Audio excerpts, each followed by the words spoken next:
अस्सलाम वालेकुम students, welcome back. I hope you all are doing well. और आप सबको टाइटल और थंबनेल से पता चल गया होगा कि आज इस लेक्चर के अंदर हम इंडस्ट्रियल केमिस्ट्री को वन शॉट लेक्चर के अंदर कवर करेंगे। लेटेस्ट पीएमडीसी सिलेबस के अकॉर्डिंगली एमडीकैट 2025 के सिलेबस के अंदर इस इंडस्ट्रियल केमिस्ट्री वाले चैप्टर को ऐड किया गया है और इसके अंदर ये तमाम टॉपिक्स जो वो इंक्लूड किए गए हैं जिसको आज इस सिंगल वीडियो के अंदर हम कवर करेंगे। सो अगर आप इस चैनल के ऊपर न्यू हैं तो चैनल को लाजमी से सब्सक्राइब कर लें और वीडियो को लाइक करें और आगे ज्यादा से ज्यादा इसको शेयर करें ताकि इसकी रीच बढ़े और ऐसे ही लेक्चर्स और वन शॉट लेक्चर्स में आप सबके लिए लेकर आता रहूं।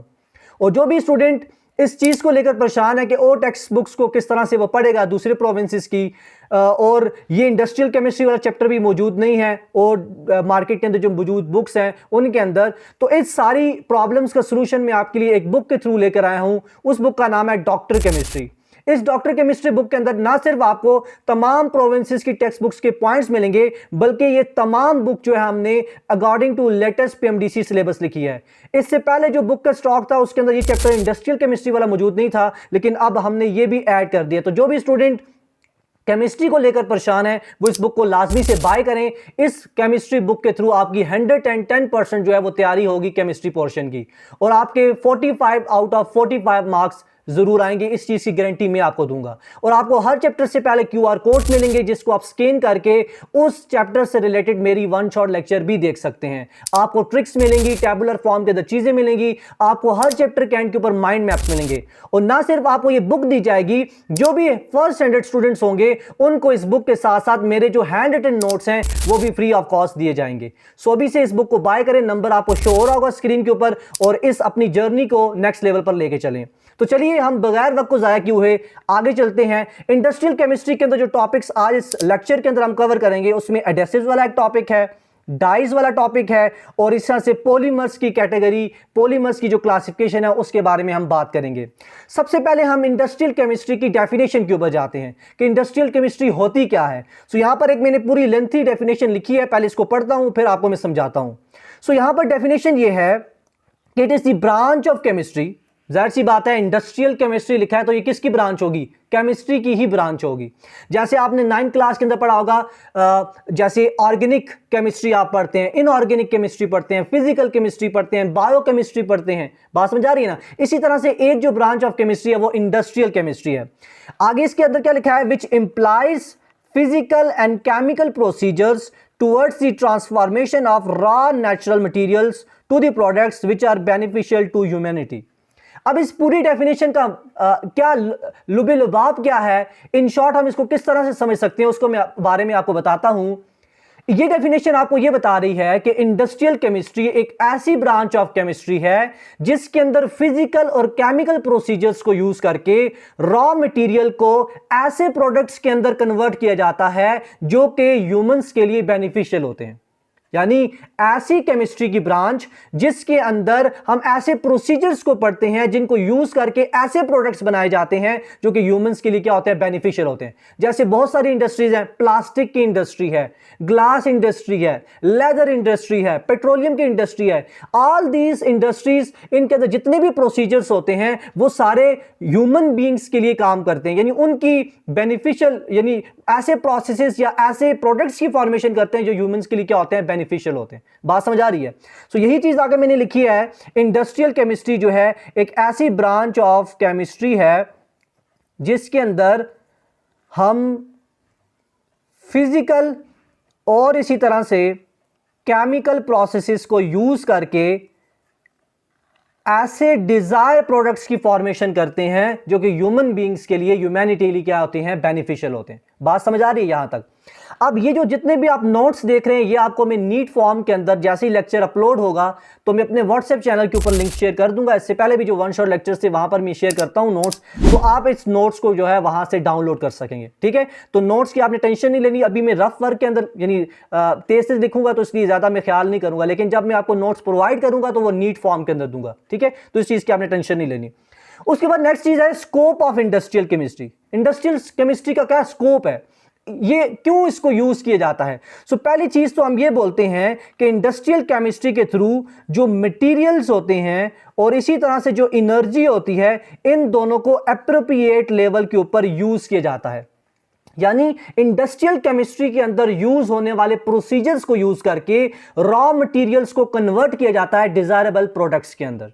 और दूसरा इसका स्कोप ये है कि जितनी भी हमारे पास ह्यूमन से रिलेटेड प्रोडक्ट्स हैं, जैसे हम फूड इंडस्ट्री की बात करें, फूड की प्रोडक्शन की बात करें, हाइजीन की बात करें, ठीक है, इसी तरह से हम प्रोटेक्शन की बात करें, इसी तरह से हम कंस्ट्रक्शन के अंदर जितने भी प्रोडक्ट्स बनते हैं उनकी बात करें, ठीक है, और इसी तरह से और बहुत सारे आपकी बुक के अंदर लिखी हैं चीज़ें, वो सारी की सारी किसके थ्रू हम उन प्रोडक्ट्स को हासिल करते हैं, इंडस्ट्रियल केमिस्ट्री के थ्रू जो है वो हासिल करते हैं। तो ये इसके स्कोप के अंदर चीज़ें आती हैं। नेक्स्ट जो मेन टॉपिक है जहां से ये चैप्टर हमारा स्टार्ट होगा, दैट इज एडहेसिव्स, और ये आपके पीएमडीसी के लेटेस्ट सिलेबस के अंदर इंक्लूडेड है। एडहेसिव्स किसको बोलते हैं? ये अगर आप इसके नाम के ऊपर, वर्डिंग के ऊपर जाएं तो इट मींस के स्टिक थिंग्स टुगेदर, यानी ऐसा सब्सटेंस जो दो चीजों को आपस में जोड़ने में, स्टिक करने में हेल्प करे, ऐसे सब्सटेंस को हम क्या बोलते हैं? एडहेसिव्स बोलते हैं। बात समझ आ रही है? जैसे मैं आपको बहुत एक कॉमन सी एग्जांपल देता हूं, जो माउंटेन्स के अंदर जो लोग बच्चे रहते होंगे, जो स्टूडेंट्स रहते होंगे, उनको ये चीज समझ आएगी और वो इस चीज से रिलेट कर पाएंगे। पाइन का अगर आपने ट्री देखा हो, जिसको हम अपनी जुबान के अंदर चीड़ का दरख्त बोलते हैं, उस चीड़ के दरख्त में अगर आप देखें तो अगर कट लगाओ तो वहां से एक रेजन जो है वो स्क्रीट हो रहा होता है, जिसको हम ब्लीडिंग ऑफ प्लांट भी कहते हैं। वो जो रेजन वहां से स्क्रीट हो रहा होता है, निकल रहा होता है ट्रांसपेरेंट कलर का, अगर आप उसको हाथ में पकड़े तो वो चिपक जाता है, हाथ आपस में चिपक जाते हैं।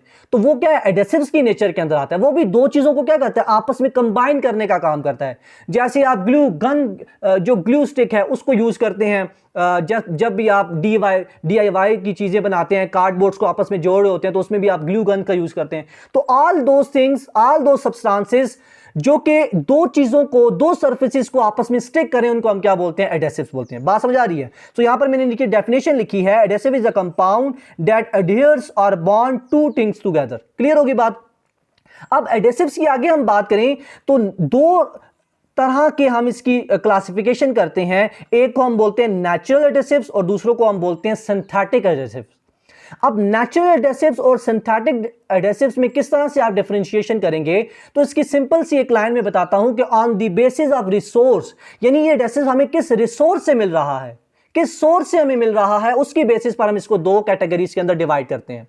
तो तमाम वो रिसोर्सेज जिसके थ्रू हमें नेचुरली ये एडेसिव्स, ऐसे सब्सटेंसेस हमें नेचुरली मिले जो दो चीजों को आपस में बाइंड करने में मदद करें, ऐसे एडेसिव्स को हम क्या बोलते हैं? नेचुरल एडेसिव्स बोलते हैं। और इसकी एग्जांपल मैंने आपको बताई, वो जो पाइन ट्री होता है, जो चीड़ का दरख्त होता है, उससे जो वो इपॉक्सी रेजन निकल रहा होता है, जो चिपकने के लिए काम, यानी चिपक जाते हैं हाथ अगर उसके साथ लग जाए, तो उसको हम क्या बोलते हैं? नेचुरल एडेसिव बोलते हैं। क्लियर है बात?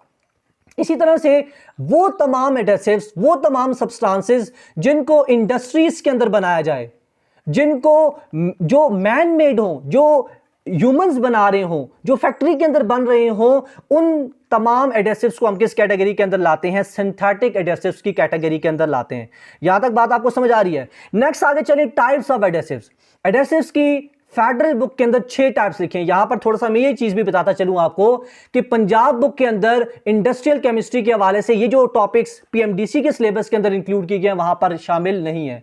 तो जो भी पंजाब का स्टूडेंट देख रहा है वो ये चीजें पढ़े अच्छे तरीके से, क्योंकि ये फेडरल बुक के अंदर डिटेल के अंदर लिखी हुई हैं। केपीके बुक के अंदर और बलोचिस्तान बुक के अंदर चीजें कंसाइज करके, कम करके लिखी हुई हैं, लेकिन उन तमाम बोर्ड की जो यानी टेक्स्ट बुक्स हैं उनको यहां पर मैंने इंक्लूड किया, तो आपने टेंशन नहीं लेनी, ठीक है। अब 6 टाइप्स में से सबसे पहली टाइप की अगर हम बात करें, that is natural adhesives. Natural adhesives के दूसरे नाम के बारे में आपने यानी ध्यान में रखना है। ये एमडी कैट के अंदर पूछा जा सकता है कि which of the following adhesive type is also known as bio adhesives. तो 4 ऑप्शन दिए होंगे। नेक्स्ट स्लाइड के ऊपर एक मैंने क्वेश्चन लिखा वो भी है ऐसे रिलेटेड, उसको हम डिस्कस करते हैं। सो पहली चीज आपने ये ध्यान में रखी कि नेचुरल एडेसिव्स को बायो एडेसिव्स भी कहते हैं। बायो बोलते हैं लाइव, जिसका ताल्लुक लिविंग थिंग से हो, जिसका ताल्लुक नेचुरल तरीके चीजों से हो, उसको हम बोलते हैं। सो इन एडेसिव्स की हम डेफिनेशन किस तरह से करते हैं? Those adhesives which are made from inorganic mineral resources और biological resources like plants, animals etcetera is called as natural adhesives. बात जहां तक आपको समझ आ रही है, तो ये चीज आपने नेचुरल एडेसिव्स के हवाले से ध्यान में रखनी है। और बायोलॉजिकल रिसोर्सेज के अंदर कौन कौन सी चीजें आती हैं, इसमें वेजिटेबल मैटर आता है, स्टार्च आता है, नेचुरल रेजिन्स आते हैं, जो मैंने आपको पाइन ट्री की एग्जांपल दी। इस तरह से एनिमल की जो स्किन है ये आ जाती हैं, और इन एडेसिव्स को तभी हम क्या बोलते हैं, बायो एडेसिव्स बोलते हैं। जहां तक बात आपको क्लियर हो रही है, तो बायोलॉजिकल रिसोर्सेज के बारे में आपको पता चला, ये प्लांट्स की जो हमारे पास नेचुरल रेजेंस होते हैं उससे भी इनको बनाया जाता है, वो भी इसी की कैटेगरी के अंदर आते हैं। जो एनिमल की स्किन होती है वो भी इसी कैटेगरी के अंदर आती है। इस तरह से जो वेजिटेबल्स का मैटर होता है, वेजिटेबल्स जो होती हैं उनसे भी ये बनाया जाता है, स्टार्च से भी ये बनाए जाते हैं। सो ऑल दीज थिंग्स, ठीक है। देन दूसरे नंबर पर हमारे पास आते हैं सिंथेटिक एडेसिव्स। अगर हम सिंथेटिक एडेसिव्स की बात करें तो इनके एग्जांपल में कौन कौन से एडेसिव्स आते हैं, इनके एग्जांपल में इलास्टोमर्स आते हैं, थर्मोप्लास्टिक्स आते हैं, और थर्मोसेटिंग एडेसिव्स आते हैं। All these are the examples of synthetic adhesives. और इनके अगर आप एग्जांपल्स की बात करें, इसको डिफाइन करने की अगर हम कोशिश करें, तो ऐसे तमाम एडेसिव्स जो मैन मेड हों, जो आर्टिफिशियली बनाए जाएं, उनको हम क्या बोलते हैं, सिंथेटिक एडेसिव्स बोलते हैं। आप यहां पर मैं थोड़ी ज्यादा आपको एक्सप्लेनेशन दे रहा हूं, इसकी जरूरत नहीं है, क्योंकि ये सिंपल ऐसी चीजें जो थ्योरी बेस हैं, जिनको कहते हैं जी रट्टा मारना चाहिए, ऐसी चीजें जिनको आपने याद करना है, मगअप करना है, ठीक है ना। तो इसलिए फिर भी मैं थोड़ी सी एक्सप्लेनेशन इसलिए दे रहा हूं ताकि आपका कंसेप्ट क्लियर हो और चीजें याद करने में आपके लिए आसानी हो जाए, ठीक है। तीसरे नंबर पर आते हैं ड्राइंग एडेसिव्स। ड्राइंग एडेसिव्स बोलते हैं combination of ingredients suspended in a solvent, यानी ऐसे टाइप ऑफ एडेसिव्स होते हैं जिनको बनाया किस तरह से जाता है कि सॉल्वेंट के अंदर जो सस्पेंडेड पार्टिकल्स होते हैं, सस्पेंडेड जो इंग्रेडिएंट्स होते हैं, उनको मिक्सअप करने से, उनको कंबाइन करने से जो हमें एडेसिव्स मिलते हैं, ऐसे एडेसिव्स को ड्राइंग एडेसिव्स कहा जाता है। इसके एग्जांपल में वाइट ग्लू आती है, और इस तरह से रबर सीमेंट जो है इसकी एग्जांपल के अंदर आता है। ये चीजें आपने यहां पर समझनी है। और यहां पर इस एडेसिव्स को बनाते वक्त क्या किया जाता है कि जो सॉल्वेंट होता है उसको हीट अप करके एवापोरेट कर लिया जाता है, और जो पीछे हमारे पास एडेसिव बचता है वो हार्ड हो जाता है, और वो दो सरफेसेस को आपस में जोड़ देता है। सो इसको इस प्रोसेस के थ्रू जो है वो बनाया जाता है। ये बात भी आपको क्लियर होगी। चौथे नंबर पर हमारे पास टाइप आती है, that is contact adhesives. Contact adhesive की अगर हम बात करें तो ये दोनों सरफेसेस के ऊपर क्या किया जाता है, अप्लाइड किया जाता है। यानी लेट्स सपोज अगर ये दो मेरे पास ऑब्जेक्ट्स हैं, थिंग्स हैं, यानी ये हाथ और ये हाथ, इन दोनों के अगर मैं आपस में स्टिक टुगेदर करना चाहता हूं, बॉन्ड बनाना चाहता हूं, इन दोनों को जोड़ना चाहता हूं, तो मैं क्या करूंगा, इस कॉन्टैक्ट एडेसिव को दोनों सरफेसेस पर क्या करूंगा, अप्लाई करूंगा। और दोनों सर्फेसेस पर अप्लाई करने के बाद क्या करूंगा, इन दोनों को आपस में पुश करूंगा थोड़ी देर के लिए, और ये आपस में क्या हो जाएंगे, ये जो एडेसिव हमने बीच में यूज किया था वो इन दोनों को आपस में स्टिक टुगेदर कर देगा। This type of adhesive is known as contact adhesive. Clear है। और इसकी एक बात यह है कि it requires time for drying, इसको सूखने के लिए थोड़ा सा टाइम चाहिए होता है। जैसे मैं आपको एग्जांपल देता हूं, आपने देखा होगा जैसे जो हमारे पास वाइट ग्लू होती है, जो हम यानी जो लकड़ी वाले जो लोग होते हैं, यानी जो ये कारपेंटर्स होते हैं, वो अक्सर यूज करते हैं। तो वो क्या करते हैं, दोनों सरफेसेस के ऊपर उस ग्लू को लगाकर आपस में थोड़ी सी देर के लिए जोड़ के रखते हैं, ताकि वो ड्राई हो जाए और वो उन दोनों सरफेसेस को आपस में क्या कर दे, स्टिक कर दे। समझ आ रही है। पांचवें नंबर पर जो हमारे पास आती है type, that is hot glue. Hot glue को हॉट मेल्ट भी कहा जाता है। अब इसके नाम से आपको इसका जो कंसेप्ट है वो क्लियर होगा। हॉट ग्लू या हॉट मेल्ट इसको इसलिए कहा जाता है क्योंकि इस एडेसिव को मेल्ट करके, हीट अप करके जो है वो दो सरफेसेस को आपस में जोड़ने के लिए इस्तेमाल किया जाता है। इसकी बहुत कॉमन एग्जांपल है ग्लू गन की, जो आप DIY जो होते हैं, यानी जो कार्डबोर्ड्स को यूज करके चीजें डिफरेंट आप बनाते हैं घरों के अंदर, इसको आपस में कार्डबोर्ड्स को जोड़ने के लिए जो आप हॉट गन ग्लू यूज करते हैं, it is the example of hot glue adhesives. और इसमें आप देखते हैं कि वो स्टिक होती है, मैं आपको पिक्चर भी शो कर दूंगा। एक स्टिक होती है ग्लू की, उसको बैक एंड से डाला जाता है, और जो वो ग्लू गन होती है उसको पावर दी जाती है, इलेक्ट्रिकल पावर, और वो जैसे ही हीट अप होता है तो वो मेल्ट होकर जिस भी सरफेस को हमने आपस में जोड़ना होता है वहां पर जाती है, और हम आपस में स्टिक करते हैं उन चीजों को, और वो वहां पर जो है वो ड्राई होकर आपस में चिपका देती है चीजों को। सो ऐसी टाइप ऑफ एडेसिव्स को हम क्या बोलते हैं, हॉट ग्लूज कहते हैं। पिक्चर में आपके साथ शेयर करूंगा, आप सब ने यूज भी की होगी, तो आप लोगों को जो है वो क्लियर हो जाएगी चीजें। नेक्स्ट आता है छठे नंबर पर UV and light curing adhesives. Light curing adhesive या यूवी जो एडेसिव्स होते हैं, दे कंसिस्ट ऑफ लो और मीडियम मॉलिक्यूलर वेट रेजन्स। इन एडेसिव्स के अंदर जो रेजन्स आते हैं उनके जो मॉलिक्यूलर वेट्स होते हैं वो बहुत ज्यादा लो होते हैं। ऐसे टाइप ऑफ एडेसिव्स को हम क्या बोलते हैं, UV and light curing adhesives कहते हैं। ठीक है, तो ये चीज आपने इसके हवाले से ध्यान में रखनी है। सो एज सच अभी तक देखा जाए तो इस एडेसिव वाले टॉपिक के अंदर आपको इसकी डेफिनेशन आनी चाहिए और नेचुरल एडेसिव्स का दूसरा नाम आना चाहिए कि इसको हम बायो एडेसिव्स कहते हैं। और जो छोटी छोटी मैंने डेफिनेशंस बताई हैं वो कम से कम आपको आनी चाहिए और जिनकी मैंने एग्जांपल्स बताई हैं वो भी आपको आनी चाहिए। ऐसा भी हो सकता है कि आपको एग्जांपल दी जाए और पूछा जाए it is the example of dash adhesives और 4 ऑप्शन दे दिए जाएंगे, देन आपने वहां पर सिलेक्ट करना होगा। क्लियर है बात? नेक्स्ट चलते हैं आगे। मैंने आपके पास एक क्वेश्चन लिखा है, which of the following adhesives are also known as bio adhesives. वही क्वेश्चन है, इसमें लेट्स सपोज आपके पास एग्जांपल आती है, ऑप्शंस आते हैं। अल्फा ऑप्शन आ गया हॉट ग्लू, बीटा ऑप्शन आ गया नेचुरल एडेसिव्स, ठीक है। चार्ली ऑप्शन आपके पास आ गया UV and light curing adhesives, ठीक है। और डेल्टा ऑप्शन आपके पास आ गया जी कौन सा वाला, सिंथेटिक एडेसिव्स। तो इन चारों ऑप्शन में से कौन सा ऑप्शन जो है वो सिलेक्ट करेंगे आप, नेचुरल एडेसिव्स वाला करेंगे, क्योंकि नेचुरल एडेसिव को हम क्या बोलते हैं, बायो एडेसिव्स बोलते हैं। नेक्स्ट क्वेश्चन मैंने आपके साथ लिखा है, chemical compounds which is meant to stick together things is called as dash। तो आपने डेफिनेशन पढ़ी, इसमें ऑप्शंस आपको आ सकते हैं एडेसिव्स की, फिर इस तरह से डाई की ऑप्शन आ सकती है, फिर आपको पॉलीमर की ऑप्शन आ सकती है, फिर आपको जो है वो लास्ट में ऑल ऑफ दीज आ सकती है। तो इनमें आपने कौन सा आंसर सेलेक्ट करना है, एडेसिव्स वाला, क्योंकि एडेसिव्स की हम ये डेफिनेशन करते हैं ऐसे कंपाउंड जो दो चीज़ों को आपस में स्टिक करने के लिए इस्तेमाल किए जाते हैं। तो ये एडेसिव वाला टॉपिक यहाँ पर हमारा कंप्लीट हो गया। अब हम जाते हैं डाइस के ऊपर, उसको अच्छे तरीके से समझने की कोशिश करते हैं, क्योंकि जो एडेसिव वाला टॉपिक था वो सारा रटा था, तो इसलिए उसमें खास कुछ बताने वाली चीज़ नहीं थी। लेकिन डाइस में कुछ चीज़ें बहुत इंपॉर्टेंट हैं, कुछ समझने वाली हैं, वो आपने समझनी है। डाइस की अगर हम बात करें तो ये कलर कंपाउंड होते हैं। कैसे कंपाउंड होते हैं, कलर कंपाउंड, यानी ऐसे कंपाउंड जो सॉल्यूशन फॉर्म के अंदर यूज किए जाते हैं ताकि किसी दूसरे कंपाउंड को, किसी फैब्रिक को क्या किया जा सके, कलर किया जा सके।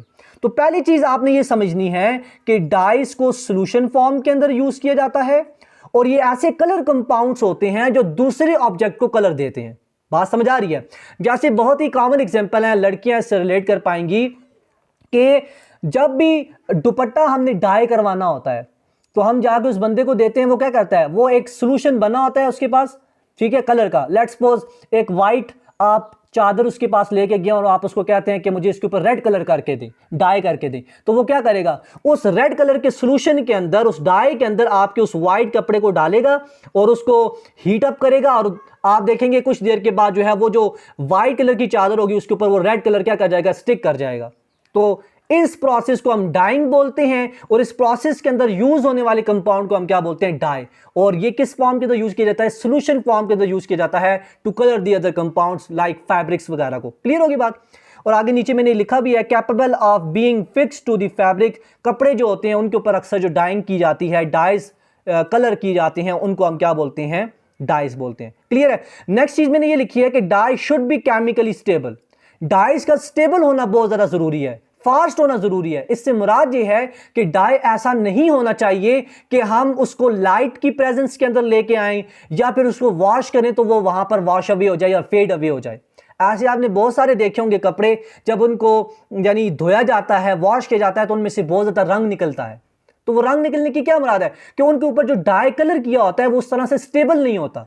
स्टेबल ना होने की वजह से वॉश करने से वो क्या हो जाता है, फेड अवे होने लग जाता है, उसके जो कलर होता है वो उसका कम होने लग जाता है। सो इसलिए डाई का स्टेबल होना जरूरी है ताकि वॉश करने से, डिटर्जेंट्स को यूज करने से, सर्फ वगैरह को यूज करने से उसका कलर जो है वो डिम ना हो। क्लियर होगी बात? नेक्स्ट चीज हम देखते हैं, dye has a colour due to the presence of chromophore and fix properties due to the auxochrome. अब दो चीजें डाइस के अंदर बहुत ज्यादा इंपॉर्टेंट है जो आपने समझनी है, और ये चीज अगर आपको समझ आ जाती है तो पूरा टॉपिक आपका यहां पर ही क्लियर हो जाएगा। तो डाइस के अंदर दो जो है वो चीजें प्रेजेंट होती हैं, एक को हम बोलते हैं क्रोमोफोर और दूसरे को हम बोलते हैं ऑक्सोक्रोम। क्रोमोफोर के बारे में आपने ये बात ध्यान में रखनी है कि डाई के अंदर ऐसा पोर्शन जो कंपाउंड को कलर दे, ऐसे पोर्शन को हम क्या बोलते हैं, क्रोमोफोर। और जो दूसरा पोर्शन होता है वो उस कलर की प्रॉपर्टी को, उस कलर को स्टिक करने में फैब्रिक के ऊपर हेल्प करे, ऐसे दूसरे पोर्शन को हम क्या बोलते हैं, ऑक्सोक्रोम बोलते हैं। बात समझ आ रही है? ऑक्सोक्रोम में जो हमारे पास ग्रुप्स आते हैं जो डाई के कलर को उस फैब्रिक के ऊपर स्टिक टुगेदर होने में मदद करता है, बॉन्ड बनाने में मदद देता है, उसमें कौन कौन से ग्रुप आते हैं, हाइड्रोक्सिल ग्रुप आता है, SO3H आता है, अमाइन यानी ग्रुप आता है NH2, इसी तरह से NR2 आता है। All these are known as auxochromes, क्योंकि ये क्रोमोफोर को उस फैब्रिक के साथ बॉन्ड बनाने में, स्टिक होने में, फिक्स होने में क्या करते हैं, हेल्प करते हैं। बात समझ आ रही है? और ये जो ऑक्सोक्रोम्स होते हैं ये एसिडिक नेचर के भी हो सकते हैं, ये बेसिक नेचर के भी हो सकते हैं। इनके ग्रुप से आपको शो हो रहा है कि OH जो होगा तो ये एसिडिक होगा, इस तरह से SO3H ये भी एसिडिक है, NH2 NR2 जो है ये बेसिक ऑक्सोक्रोम्स होते हैं। बात समझ आ रही है? तो ये चीज़ आपने यहां पर समझनी है। इसके आगे चलकर हम और भी डिटेल देखते हैं। और क्रोमोफोर मैंने आपको बोला ये क्या होते हैं, कलर गिविंग कंपाउंड्स होते हैं। ये फैब्रिक के ऊपर जो कलर होता है वो इन क्रोमोफोर फंक्शन ग्रुप की वजह से होता है। देन उसके बाद यहां पर एक नोट करके मैंने चीज लिखी है कि जो पोलर ऑक्सोक्रोम्स होते हैं वो क्या करते हैं, ये बात आपने ध्यान में रखनी है कि जो पोलर ऑक्सोक्रोम्स होते हैं वो फैब्रिक के ऊपर मौजूद अपोजिट जो चार्ज का यानी ग्रुप मौजूद होता है उसके साथ बॉन्डिंग करते हैं। अब पोलर ऑक्सोक्रोम से मुराद ये होगा कि इनके ऊपर पॉजिटिव चार्ज भी होगा और नेगेटिव चार्ज भी होगा। तो जिस सरफेस के ऊपर, लेट्स सपोज इस सरफेस के ऊपर हमने डाई करना है, ठीक है, और ये हमारे पास लेट्स सपोज क्या है, क्रोमोफोर है, तो ये ऑक्सोक्रोम क्या करेंगे, इस क्रोमोफोर को इस फैब्रिक के साथ कैसे मिलाएंगे कि लेट्स सपोज अगर ये ऑक्सोक्रोम का पॉजिटिव पोर्शन यानी रिएक्ट कर रहा है, बॉन्ड बना रहा है, तो ये फैब्रिक के ऊपर मौजूद नेगेटिव एंड से क्या करेंगे, अटैचमेंट करेंगे, और इस तरह से ये बॉन्ड बनाकर क्रोमोफोर को उस फैब्रिक के ऊपर क्या करवा देंगे, फिक्स करवा देंगे। इस प्रोसेस को हम क्या बोलते हैं, डाइंग बोलते हैं। बात समझ आ रही है? नेक्स्ट चलते हैं आगे।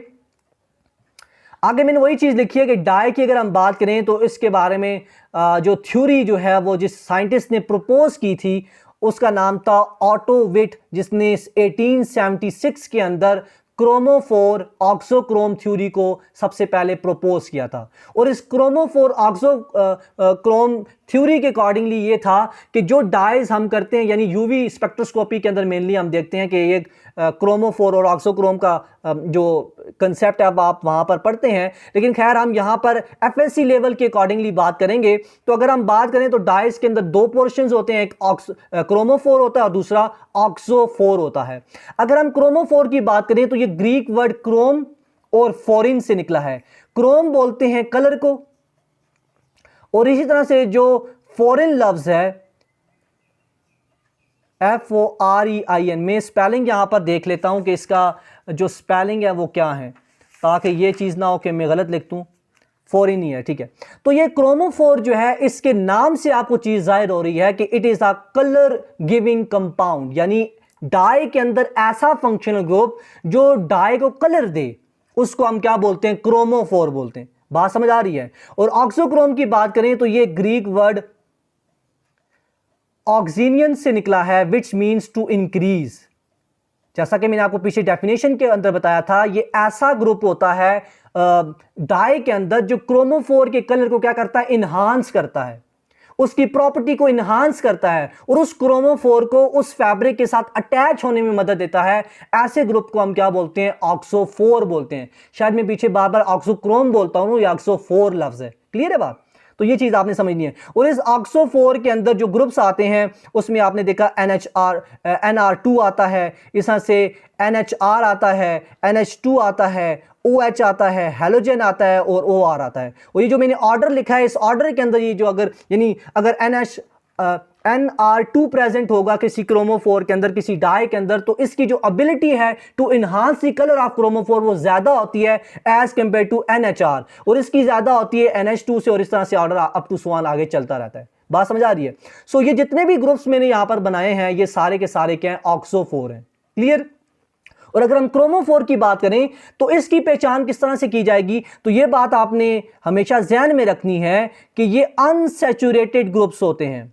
जो अनसैचुरेटेड पोर्शन होता है डाई के अंदर, मींस डबल या ट्रिपल बॉन्ड जो होता है, वो बना रहे होते हैं किस पोर्शन को, क्रोमोफोर के पोर्शन को, और यही देन कैपेबल होते हैं ताकि ये कलर जो है वो दे सकें किसी दूसरे फैब्रिक को। बात समझ आ रही है? सो डाई हमने लिया, उसके अंदर एक पोर्शन होगा जो अनसैचुरेटेड फॉर्म के अंदर होगा, वो डबल बॉन्ड भी हो सकता है, ट्रिपल बॉन्ड भी हो सकता है, उसको हम बोलते हैं क्रोमोफोर, और वो क्या करते हैं, कलर देते हैं किसी भी फैब्रिक को। और जो ऑक्सोफोर होते हैं ये सारे ग्रुप्स होते हैं जो कि उस कलर की प्रॉपर्टी को इन्हांस करते हैं और उसको आपस में बॉन्ड करने में, यानी फैब्रिक के ऊपर फिक्स टुगेदर होने में क्या करते हैं, हेल्प करते हैं। क्लियर होगी बात? इससे ज़्यादा डिटेल की ज़रूरत नहीं है। खैर मैंने यहाँ पर कुछ और चीज़ें भी लिखी हैं, वो आप देख सकते हैं। क्रोमोफोर की यहाँ पर मैंने एग्जांपल दी है। आप देखें ये जो आपको इस डाई के अंदर, इस कंपाउंड के अंदर ये जो अनसैचुरेटेड पोर्शन नज़र आ रहा है, यानी कार्बन टू कार्बन जो डबल बॉन्ड नज़र आ रहा है, this portion is known as chromophore. इसको क्या बोलते हैं, क्रोमोफोर बोलते हैं। और यही क्या करेगा, कलर देने में मदद करेगा, कलर गिविंग कंपाउंड है। सिमिलरली यहां नीचे कंपाउंड के अंदर भी आप देख सकते हैं, उसके नीचे कंपाउंड के अंदर भी देख सकते हैं। अब यहां पर ये मैंने क्यों लिखी है एग्जांपल, इससे मैं क्या शो करवाना चाह रहा हूं आपको, इससे मैं आपको ये चीज बताना चाह रहा हूं कि अगर नंबर ऑफ क्रोमोफोर्स जो है वो बढ़ेंगे तो उस नंबर ऑफ क्रोमोफोर ग्रुप्स के बढ़ने की वजह से जो कलर की डेंसिटी है, या हम क्या कह सकते हैं, कलर का जो डीपन होना है, डीपनिंग ऑफ कलर है, वो भी क्या हो जाएगा, इंक्रीज हो जाएगा। यानी जितने नंबर ऑफ क्रोमोफोर बढ़ेंगे, कलर गिविंग कंपाउंड बढ़ेंगे, उतना ही उस फैब्रिक के ऊपर कलर भी क्या होता जाएगा, डीप होता जाएगा। आपको इस एग्जांपल से बिल्कुल इजीली समझ आ रही होगी बात कि अगर आप यहां पर गौर करें तो मैंने तीनों एग्जांपल्स के अंदर सेम कंपाउंड लिया है, सेम डाई लिया है। जस्ट डिफरेंस क्या है कि इसके अंदर 3 क्रोमोफोर के ग्रुप्स अटैच हैं, इसमें 4 मौजूद हैं और इसमें 5 मौजूद हैं। और जैसे जैसे हम ऊपर से नीचे आ रहे हैं कंपाउंड्स के अंदर, आप देख रहे हो नंबर ऑफ क्रोमोफोर की तादाद क्या होती जा रही है, बढ़ती जा रही है। और इसके रिजल्ट में अगर आप कलर देखते जाओ डाई का, तो वो भी क्या होता जा रहा है, बढ़ता जा रहा है। पहले पेल येलो था, लेकिन जैसे ही क्रोमोफोर की तादाद बढ़ी तो ये येलो हो गया, और जैसे हमने और इंक्रीज की तो ये येलो से किस में चला गया, ऑरेंज में चला गया। तो जैसे जैसे हम नंबर ऑफ क्रोमोफोर्स को बढ़ा रहे हैं तो इससे जो कलर है वो भी क्या होता जा रहा है, डीपन होता जा रहा है। This is known as deepening of colour due to the presence of more number of chromophores. Clear होगी बात? तो ये एक एमसीक्यूज पॉइंट ऑफ व्यू से बड़ी इंपॉर्टेंट चीज है, ये आपने ध्यान में रखनी है। क्लियर है? और एक मैंने नेचुरल प्रोडक्ट यहां पर लिखा है, this is beta carotene. Beta carotene जो है वो, उसके बारे में आपको पता है, इसका रेडिश ब्राउन कलर होता है या रेडिश ऑरेंज कलर होता है, ये आपने देख लेना है। ये मैं यहाँ पर रेडिश ब्राउन लिख देता हूँ, आपने इसको कंफर्म कर लेना है, वरना मैं भी एडिटिंग करते वक्त जो है इसको कंफर्म करके लिख दूंगा साथ में, ठीक है। तो ये बीटा कैरोटीन का यहाँ पर मैंने कंपाउंड बनाया, एक नेचुरल कंपाउंड है, ये यहां पर बनाया है। ये भी क्या होता है, ये डाई की एग्जांपल के अंदर आता है, और इसका कलर क्या होता है, रेडिश ब्राउन कलर होता है या रेडिश ऑरेंज कलर होता है, ठीक है। तो ये चीज भी आपने यहां पर देख लेनी है। और इसके अंदर भी आप एक चीज गौर कर रहे होंगे, इसके अंदर भी क्या चीज मौजूद है, अनसैचुरेशन मौजूद है, मींस डबल बॉन्ड मौजूद है। इस अनसैचुरेशन होने की वजह से क्या करता है, कलर को देता है। और इसके अंदर नंबर ऑफ अनसैचुरेशन भी क्या है, बहुत ज्यादा है। आप देखें इसके अंदर कितने ज्यादा डबल बॉन्ड्स हैं, और इन ज्यादा डबल बॉन्ड्स होने की वजह से इसका कलर भी आप देख सकते हैं कितना डीप है, रेड कलर है, ठीक है। तो ये चीज आपने समझनी है। नेक्स्ट आता है classification of dice. Classification of dice के अंदर बात करें तो दो तरह से हम डाइस की क्लासिफिकेशन करते हैं। एक को हम बोलते हैं classification of dyes by chromophores, और दूसरा हम बोलते हैं classification of dyes by the method of application. अच्छा, अब इस क्लासिफिकेशन के ऊपर जाने से पहले मैं थोड़ा सा आपको एक और क्लासिफिकेशन के बारे में भी बताता हूं। वो क्लासिफिकेशन है इन डाइस को ऑब्टेन करने की बेस पर, यानी ऐसे डाइस जो नेचुरली हमें मिले उनको हम बोलते हैं नेचुरल डाइस, और ऐसे डाइस जिनको सिंथेटिकली बनाया जाए इंडस्ट्रीज के अंदर, जो मैन मेड हो, जो आर्टिफिशियल हो, उनको बोला जाता है सिंथेटिक डाइस। तो ये दो कैटेगरीज भी आपने ध्यान में होनी चाहिए। जैसे मैंने एडेसिव्स की दो टाइप्स बताई थी सोर्सेज की बेस पर, इसी तरह से डाइस की भी दो टाइप्स हैं, एक नेचुरल और दूसरी सिंथेटिक। क्लियर होगी बात? अब हम आते हैं classification of dyes by chromophores के ऊपर। इसके अंदर 5 टाइप्स आती हैं जिनको हम 1 बाय 1 यहां पर डिटेल के अंदर डिस्कस करते हैं। सबसे पहले है classification of dyes by chromophore में नाइट्रो एंड नाइट्रोसो डाइस। अब क्यों देखें, इसकी क्लासिफिकेशन हम किस बेस पर कर रहे हैं, क्रोमोफोर ग्रुप्स की बेस पर कर रहे हैं। क्रोमोफोर अगेन मैं बता रहा हूं, ऐसे कंपाउंड्स जो डाई को कलर दें, ऐसे कंपाउंड्स को हम क्या बोलते हैं, क्रोमोफोर। और इनमें दो आते हैं। पहली जो टाइप आती है वो नाइट्रोसो डाइस की आती है। इसमें जो क्रोमोफोर होता है वो नाइट्रो होगा, अगर NO2 बोलते हैं नाइट्रो को, और अगर NO ग्रुप होगा तो उसको नाइट्रोसो बोलते हैं। तो ये चीज भी आपने ध्यान में रखनी है, NO2 बोलते हैं नाइट्रो ग्रुप को, और इसी तरह से अगर NO सिर्फ लिखा हो तो दिस मींस नाइट्रोसो। क्लियर होगी बात। तो पहले डाई की जो एग्जांपल है, टाइप है, that is nitro and nitroso. ये नाम से जाहिर हो रहा है कि इसके अंदर जो क्रोमोफोर पोर्शन होगा, ग्रुप होगा, वो या तो NO2 होगा, नाइट्रो होगा, या तो NO होगा, मींस नाइट्रोसो होगा। क्लियर होगी बात। इसमें जो ऑक्सोक्रोम ग्रुप होता है वो हाइड्रोक्सिल ग्रुप होता है OH, या फिर SO3H होता है। तो ये चीज भी आपने ध्यान में रखनी। तो इस पोर्शन के अंदर जो चीजें आपने ध्यान में रखनी है वो हर डाई की टाइप के क्रोमोफोर और उसका ऑक्सोक्रोम आपने ध्यान के अंदर रखना है। क्लियर होगी बात। इसके एग्जांपल में क्या आता है, नेफ्थोल येलो S आता है और इस तरह से मॉडर्न ग्रीन 4 आता है। यहां पर जो नेफ्थोल येलो S आगे लिखा है ये ब्रांड नेम है, जैसे कंपनी का नेम होता है ना, इसी तरह से यहां पर S जो है ये ब्रांड नेम है, और यहां पर ये जो 4 लिखा हुआ है दिस इज द ग्रेड। यहां पर डिफरेंट ग्रेड्स होते हैं 1 2 3 4 5 अप टू सो ऑन। तो यहां पर ये जो मॉडर्न ग्रीन है इसका ग्रेड कौन सी हम बात कर रहे हैं, 4 की बात कर रहे हैं। और ये जो नीचे मैंने स्ट्रक्चर्स बनाए हैं ये नेफ्थोल येलो का स्ट्रक्चर बनाया है, and this is the structure of modern green 4। और ये फेडरल बुक के अंदर नहीं बना हुआ, ना ही KPK बुक के अंदर बना हुआ है, ना ही बलोचिस्तान की बुक के अंदर बना हुआ है, और पंजाब के अंदर तो ये चीज है ही नहीं है। तो इसलिए आपने स्ट्रक्चर को नहीं बनाना, इसको तैयार नहीं करना, जस्ट आपने क्रोमोफोर कौन सा यूज होता है, ऑक्सोक्रोम कौन सा होता है और उसकी एग्जांपल क्या है, ये 3 चीजें हर टाइप के लिए आपने ध्यान में रखनी है। क्लियर है। ये स्ट्रक्चर जो मैंने यहां पर बनाया ये जस्ट आपको एक्सप्लेन करने के लिए, चीजें और क्लियर करने के लिए बनाई हैं कि इस स्ट्रक्चर के थ्रू मैं आपको बता सकूं कि इस तरह के डाई के अंदर कौन सा पोर्शन जो है, कौन सा ग्रुप जो है वो ऑक्सोक्रोम 4 है और कौन सा जो है वो क्रोमोफोर है। क्लियर है बात। अब अगर आप नेफ्थोल येलो के स्ट्रक्चर के अंदर देखें तो ये जो आपको OH ग्रुप और SO3H नजर आ रहा है, these two are the auxochrome, ये ऑक्सोक्रोम है। क्लियर है। और ये जो आपको NO2 नजर आ रहा है group, these are chromophores. Clear. Similarly modern green के अंदर आप देखें तो NO यहां पर नाइट्रोसो ग्रुप जो है ये क्रोमोफोर का काम कर रहा है, और OH जो है यहां पर वो ऑक्सोफोर ग्रुप का काम कर रहा है। क्लियर होगी बात। नेक्स्ट दूसरी जो टाइप आती है दैट इज एजोडाइज। एजोडाइज के बारे में हम ये बोलते हैं that type of dye which contain 1 और मोर एजो ग्रुप्स, यानी ऐसी तरह का डाई जिसके अंदर एक या एक से ज्यादा एजो ग्रुप प्रेजेंट हो, उसको हम क्या बोलते हैं, एजोडाइज। ये भी नाम से जाहिर हो रहा है। इसमें भी जो क्रोमोफोर पोर्शन है वो कौन सा है, एजो ग्रुप है। और एजो ग्रुप हम किसको बोलते हैं, N डबल बॉन्ड N को हम क्या बोलते हैं, एजो ग्रुप कहते हैं। इसको हम यहां पर एज अ प्राइमरी क्रोमोफोर के तौर पर यूज कर रहे होते हैं। कॉमन यहां पर जो ऑक्सोक्रोम या ऑक्सोफोर्स जो हैं उसमें एग्जांपल आती है NH2 की, NR2 की, हाइड्रोक्सिल ग्रुप की और SO3H। वही जो कॉमनली मैंने आपको एग्जांपल्स बताई थी वही इन सारे डाइस के अंदर यूज की जाती है। क्लियर होगी बात। अब आपने एजो डाइस की एग्जांपल बहुत अच्छे तरीके से ध्यान में रखनी है क्योंकि इससे क्वेश्चन पूछा जा सकता है। एजो डाइस की जो एग्जांपल में आता है वो पैरा रेड आता है, कॉन्गो रेड आता है और इस तरह से बिस्मार्क ब्राउन आता है। यहां पर मैंने जो आपके सामने स्ट्रक्चर बनाया है ये पैरा रेड का बनाया है। इस पैरा रेड स्ट्रक्चर के अंदर अगर आप देखें तो ये जो N double bond N portion आपको नजर आ रहा है this is the azo group, और ये एजो ग्रुप यहां पर किसका काम कर रहा है, क्रोमोफोर का काम कर रहा है। ये कलर देने का काम करेगा इस डाई को।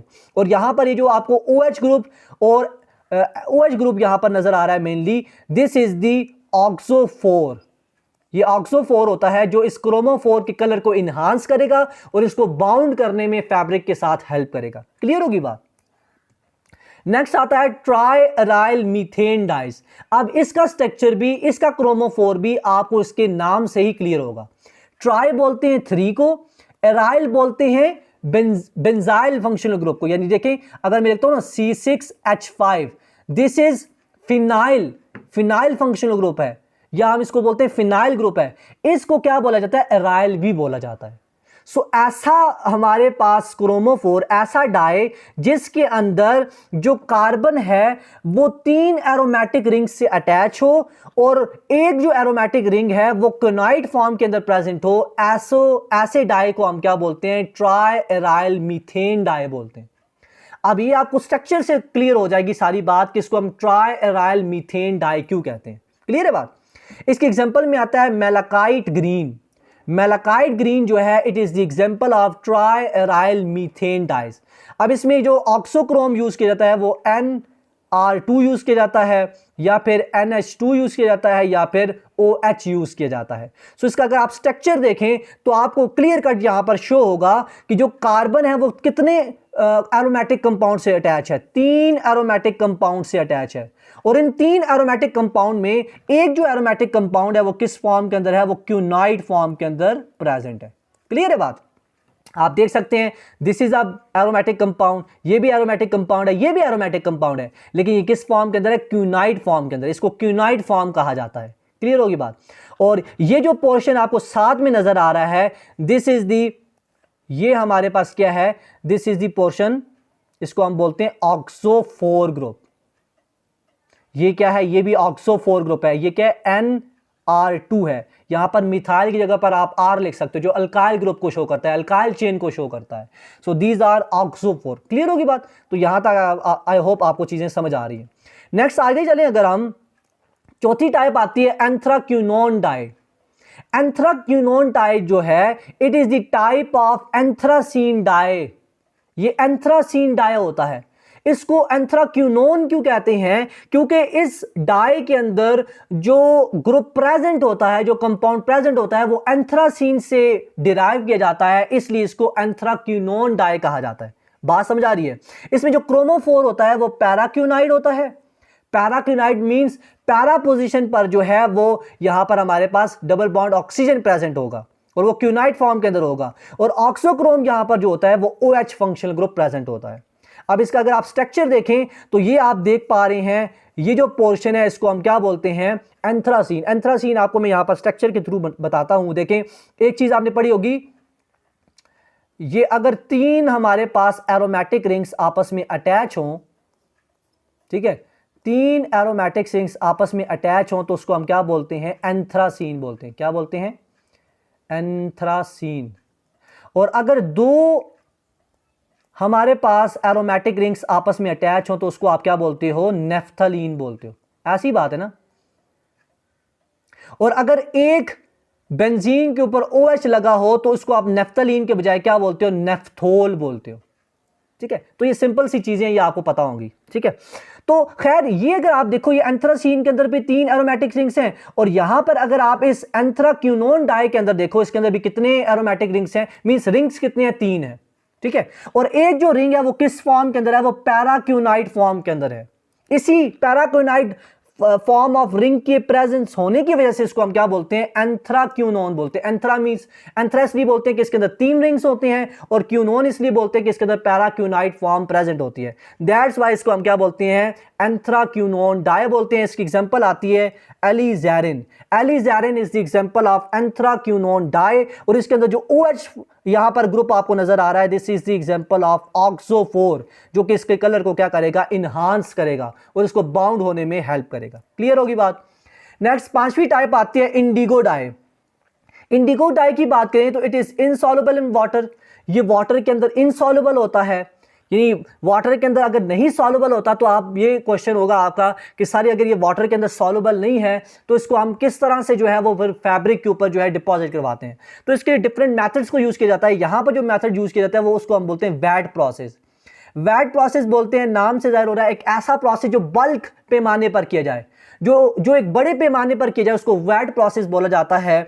और इस तरह के डाई को यानी फैब्रिक के ऊपर चढ़ाने के लिए जो है वो डिफरेंट मेथड्स को यूज किया जाता है, जो हम नेक्स्ट जो है वो स्लाइड्स के अंदर देखेंगे। क्लियर होगी बात? इसमें जो क्रोमोफोर होता है वो कार्बोनाइल फंक्शन ग्रुप होता है। कार्बोनाइल फंक्शन ग्रुप आपको पता है कि इसको बोलते हैं, CO फंक्शन ग्रुप को कार्बोनाइल फंक्शन ग्रुप कहते हैं। ठीक है, और इसमें आपको पता है जो कार्बन है उसने ट्रिपल बॉन्ड बनाया होता है ऑक्सीजन के साथ। क्लियर है? इसकी जो एग्जांपल आती है वो इंडिगो की आती है। यहां पर स्ट्रक्चर इसका मैंने बनाया है, आप देख सकते हैं कि ये जो आपको C डबल बॉन्ड C नजर आ रहा है, ये यहां पर किसका काम कर रहा है, क्रोमोफोर का काम कर रहा है। ठीक है, और ये जो NH आपको ग्रुप नजर आ रहे हैं, दीज आर दी ऑक्सो4 ग्रुप होते हैं। क्लियर होगी बात? तो इसके बाद हम स्टूडेंट्स देखते हैं classification of dyes by method of application, कि मेथड ऑफ एप्लीकेशन की बेस पर हम डाइस को कितनी कैटेगरीज के अंदर डिवाइड करते हैं और उनकी क्या आगे एक्सप्लेनेशन हम कर सकते हैं। तो सबसे पहले हम बात करते हैं डायरेक्ट डाइस की। डायरेक्ट डाइस की हम बात करें तो नाम से जाहिर हो रहा है इस तरह के डाइस जिनको हम डायरेक्टली यूज करें to colour the fabrics is called as direct dyes. अब इसके अंदर क्या किया जाता है कि जो डाई हम यूज कर रहे होते हैं उसके अंदर एसिडिक या बेसिक ऑक्सोक्रोम प्रेजेंट होता है। अब ये डाई का जो बेसिक या एसिडिक ऑक्सोक्रोम होता है वो फैब्रिक के ऑपोजिट पोलर चार्ज के साथ, ऑपोजिट पोलर जो एंड होता है, ग्रुप होता है, उसके साथ जाकर बाइंड करता है और इस तरह से ये कलर ऑफ द डाई जो होता है उस फैब्रिक के ऊपर चिपक जाता है, उसके ऊपर फिक्स हो जाता है। ऐसे डाइस को हम क्या बोलते हैं? Direct dice. तो यहां पर मैं लिख देता हूं कि जो ऑपोजिट पोलर ग्रुप होगा किसका? फैब्रिक्स का, उसके साथ बॉन्ड बनाएगा ऑक्सोक्रोम। और ऑक्सोक्रोम के बारे में मैंने आपको बताया था, ये ऐसे ग्रुप्स होते हैं, ब्रांच ग्रुप्स होते हैं जो कि ना सिर्फ कलर ऑफ क्रोमोफोर को इन्हांस करते हैं बल्कि उसकी बाइंडिंग के अंदर भी हेल्प करते हैं। अब इसको मैं एग्जांपल के थ्रू आपको समझाऊंगा तो सारी चीज आपको क्लियर हो जाएगी। यहां पर एक छोटा सा पॉइंट मैंने लिखा है कि वूल और जो सिल्क होता है ये दोनों जो हैं रेडिली डाई हो जाते हैं इस मेथड के थ्रू, यानी डायरेक्ट डाई को यूज करते हुए, इस डायरेक्ट डाइज वाले मेथड को यूज करते हुए हम वूल और सिल्क को क्या कर सकते हैं? डाई कर सकते हैं, उसको कलर दे सकते हैं। अब इसकी एग्जांपल में आता है मर्टियस येलो। मर्टियस येलो एक ऐसे डाई की कैटेगरी के अंदर आता है जिसको हम डायरेक्ट डाई कहते हैं। इसके अंदर क्या किया जाता है? लेट्स सपोज मैं यहां पर एग्जांपल लेता हूं, फैब्रिक है हमारे पास और फैब्रिक के ऊपर जो ग्रुप मौजूद है वो है अमाइन ग्रुप, ठीक है, ये अमाइन फंक्शन ग्रुप यहां पर इसके ऊपर मौजूद है लेट्स सपोज, और इसका हम रिएक्शन करवा रहे हैं किसके साथ? एक हमारे पास लेट्स सपोज जो डाई है वो मार्टियस येलो है, तो मार्टियस येलो के डाई के ऊपर जो ऑक्सोक्रोम है वो OH है, ठीक है। तो ये डाई का हमने ऑक्सोक्रोम ले लिया OH, और फैब्रिक के ऊपर जो ऑपोजिट पोलर ग्रुप था वो हमने अमाइन ले लिया। अब आप यहां पर देखें अगर, तो ये जो डाई का ऑक्सो 4 ग्रुप है ये हमारे पास एसिडिक है, जबकि फैब्रिक के ऊपर जो ऑपोजिट पोलर एंड रखने वाला ग्रुप है वो क्या है? बेसिक है। तो ये एसिडिक ग्रुप क्या करेगा? अपना प्रोटॉन देगा, जबकि ये बेसिक ग्रुप जो फैब्रिक के ऊपर मौजूद है उस प्रोटॉन को एक्सेप्ट करेगा। तो एक्सेप्ट करने से हमारे पास क्या बन जाएगा? ये फैब्रिक है, प्रोटॉन को एक्सेप्ट करने की वजह से ये कन्वर्ट हो जाएगा NH3 पॉजिटिव के अंदर और ये बॉन्ड बना देगा किसके साथ? H ऑफ डाई के साथ। तो इस तरह से क्या होता है, इस डायरेक्ट डाई वाले मेथड को यूज करते हुए हम जो डाई का कलर होता है उसको फैब्रिक के ऊपर डायरेक्टली क्या कर सकते हैं? डिपॉजिट करवा सकते हैं। So that type of dye is known as direct dye. Clear होगी बात? दूसरे जो आते हैं वो वेट डाइज आते हैं। वेट डाइज के बारे में पहली बात आपने ये ध्यान में रखनी है कि they are insoluble in water. ये डाइज जो होते हैं इनसॉल्युबल होते हैं। इनसॉल्युबल से मुराद ये है कि ये वाटर के अंदर डिसॉल्व ही नहीं होते, उसके अंदर हल ही नहीं होते। तो जब ये वाटर के अंदर हल नहीं होंगे, सॉल्यूशन फॉर्म के अंदर नहीं जाएंगे, तो हम फैब्रिक के ऊपर इनको किस तरह से जो है वो डिपॉजिट करवाएंगे? तो उसके लिए हम क्या करते हैं कि इन वेट डाइज की रिडक्शन करते हैं by using sodium hydrogen sulphide. Sodium hydrogen sulphide को यूज करके हम इन वेट डाइज की क्या करते हैं? रिडक्शन करते हैं। और रिडक्शन करने की वजह से ये जो वेट डाइज होते हैं वो कन्वर्ट हो जाते हैं सॉल्युबल डाइज के अंदर, और ये सॉल्युबल डाइज देन क्या करते हैं? फैब्रिक के ऊपर जाकर डिपॉजिट हो जाते हैं, और जब दोबारा से हम इनको हैंग करते हैं उस क्लॉथ को एयर के अंदर, तो दोबारा से इनकी ऑक्सीडेशन होकर ये इनसॉल्युबल डाइज के अंदर कन्वर्ट हो जाते हैं। तो पूरा मैकेनिज्म क्या होता है वो इस डायग्राम से मैं आपको शो करूंगा, आपने देखना है। इसमें मैं एग्जांपल ले रहा हूं इंडिगो डाई की। इंडिगो डाई आपको पता है ये इनसॉल्युबल होता है वाटर के अंदर। तो ये जो इंडिगो जो हमारे पास डाई है ये इनसॉल्युबल फॉर्म इसकी जो होती है इसका कलर क्या होता है? ब्लू होता है। और यहां पर इसकी हम बात कर रहे हैं ये इनसॉल्युबल फॉर्म जो कि वाटर के अंदर सॉल्युबल नहीं होती। तो हम सबसे पहले क्या करते हैं? इसकी कर देते हैं यहां पर रिडक्शन। और रिडक्शन के लिए हम किस चीज को यूज करते हैं? सोडियम हाइड्रोजन सल्फाइड को यूज करते हैं। तो जैसे इसकी रिडक्शन होती है ये ब्लू कलर से इंडिगो कन्वर्ट हो जाता है इंडिगो व्हाइट के अंदर। इंडिगो व्हाइट को हम दूसरे सेंस में क्या देते हैं कि ये कलरलेस कन्वर्ट हो जाता है, यानी ये कलरलेस डाई के अंदर कन्वर्ट हो जाता है, इसका कोई कलर नहीं रहता और ये सॉल्युबल होता है इस वक्त किसके अंदर? वाटर के अंदर। अब ये वाला सॉल्यूशन जो रिड्यूस फॉर्म के अंदर डाई का है, इसके अंदर हम क्या करते हैं? अपने क्लॉथ को जिसके ऊपर कलर करवाना होता है उसको सोक कर देते हैं। जैसे ही इसको सोक करते हैं तो क्योंकि ये सॉल्युबल होता है डाई वाटर के अंदर, तो ये उस फैब्रिक के ऊपर क्या हो जाता है? डिपॉजिट हो जाता है, और उस फैब्रिक को हम जब बाहर निकाल कर सनलाइट के अंदर या एयर के अंदर लाते हैं, तो आपको पता है ऑक्सीजन मौजूद है एटमॉस्फेयर के अंदर, तो वो वहां पर ऑक्सीडाइजिंग एजेंट का काम करते हैं, ऑक्सीडेंट का काम करते हैं। वो क्या करते हैं, इस सॉल्युबल इंडिगो को कलर को क्या कर देते हैं, डाई को दोबारा से क्या करवा देते हैं, ऑक्सीडाइज करवा देते हैं, मींस इसकी ऑक्सीडेशन कर देते हैं। और जैसे ही ऑक्सीडेशन होती है तो ये इंडिगो वाइट जो है दोबारा से कन्वर्ट हो जाता है इनसॉल्युबल इंडिगो ब्लू कलर के ऊपर, और इस तरह से जो डाई का कलर होता है वो डिपॉजिट हो जाता है फैब्रिक के ऊपर। सो आपने देखा इस प्रोसेस के अंदर हमने क्या किया कि एक ऐसा डाई जो वाटर के अंदर सॉल्युबल नहीं था, उसकी रिडक्शन करवा के उसको पहले सॉल्युबल करवाया और फैब्रिक के ऊपर डिपॉजिट करवा के दोबारा से उसकी ऑक्सीडेशन करवा कर हम दोबारा से उसका ओरिजिनल कलर ले आए और वो इनसॉल्युबल फॉर्म के अंदर दोबारा से कन्वर्ट हो गया। That process is known as wet process. इसको क्या बोलते हैं, वेट प्रोसेस। ठीक है, तो ये चीज आपने यहां पर इसके हवाले से ध्यान में रखनी है। क्लियर। नेक्स्ट आता है मॉर्डेंट डाइज। मॉर्डेंट डाइज जो होते हैं, अगेन इसके नाम से जाहिर होता है ऐसे डाइज जिनको मॉर्डेंट की जरूरत पड़ती है, जिनको एजेंट्स की जरूरत पड़ती है to deposit on the fabrics. ये भी इनसॉल्युबल डाइज होते हैं, ये भी डायरेक्टली डिपॉजिट नहीं हो सकते फैब्रिक के ऊपर, इसलिए यहां पर हम मॉर्डेंट्स की हेल्प लेते हैं, एजेंट्स की हेल्प लेते हैं। जैसे एल्यूमिनियम के ऑक्साइड्स लिए जाते हैं या फिर क्रोमियम के ऑक्साइड्स लिए जाते हैं। ये ऐसे साल्ट्स हैं जिनको मॉर्डेंट के तौर पर, एजेंट के तौर पर यूज किया जाता है, जो कि इस डाई को यानी डिपॉजिट करवाते हैं फैब्रिक के ऊपर। जैसे हम एजेंट का काम क्या होता है, जैसे हमने कोई चीज भेजनी है यहां से, जब मैं आपको ऐसे एग्जांपल देता हूं कि लेट्स सपोज ये हमारे पास एक जो है वो रोड यहां से जा रहा है और एक रोड ये जा रहा है, यानी दो रास्ते हैं। अब इन दो रास्तों को हमने आपस में जोड़ना है, तो हम किसका सहारा लेते हैं, ब्रिज का सहारा लेते हैं। बीच में क्या बनाएंगे, हम ब्रिज बनाएंगे और उस ब्रिज के थ्रू क्या होगा, हम इन दो रास्तों को आपस में कनेक्ट कर सकते हैं। सिमिलरली यहां पर जो मॉडर्न डाइज होते हैं ये सॉल्यूशन के अंदर मौजूद हैं, ये फैब्रिक के ऊपर जो है वो डिपॉजिट नहीं हो सकते, तो हम क्या करते हैं, बीच में मॉर्डेंट्स का काम, मॉर्डेंट से काम लेते हैं। एल्यूमिनियम के ऑक्साइड या क्रोमियम के ऑक्साइड्स लेते हैं जो इन डाइज को इस फैब्रिक के ऊपर क्या कर देते हैं, डिपॉजिट कर देते हैं। बात समझ आ रही है। ऐसे डाइस को कहा जाता है मॉडर्न डाइस। ठीक है, इसकी एग्जांपल में आते हैं एलिजेरिन। एलिजेरिन एक ऐसा हमारे पास डाई है जो कि फैब्रिक के ऊपर डायरेक्टली जो है वो डिपॉजिट नहीं होता, तो इसके लिए हम क्या करते हैं, इस मॉडर्न को यूज करते हैं, इस एजेंट को यूज करते हैं। तो कैसे करते हैं, देखिए यहां पर एल्यूमिनियम ऑक्साइड लेट्स सपोज हम यूज कर रहे हैं, तो एल्यूमिनियम ऑक्साइड जो होता है इस तरह से इस डाई के साथ जो है वो बॉन्ड बना लेता है, और बॉन्ड बनाने की वजह से वो क्या करता है, इस डाई को फैब्रिक के ऊपर क्या कर देता है, डिपॉजिट कर देता है। तो ये मैं आपके साथ डायग्राम से शो कर रहा हूं चीजें। ये फैब्रिक है लेट्स सपोज, ठीक है, और इसके दरमियान में ये क्या चीज आ गई है, ये हमारा मॉर्डेंट आ गया है, ये हमारा एजेंट आ गया है जो इस डाई को किस पर डिपॉजिट करवा रहा है, इस फैब्रिक के ऊपर डिपॉजिट करवा रहा है। So this type of dye is known as modern dye. Clear होगी बात।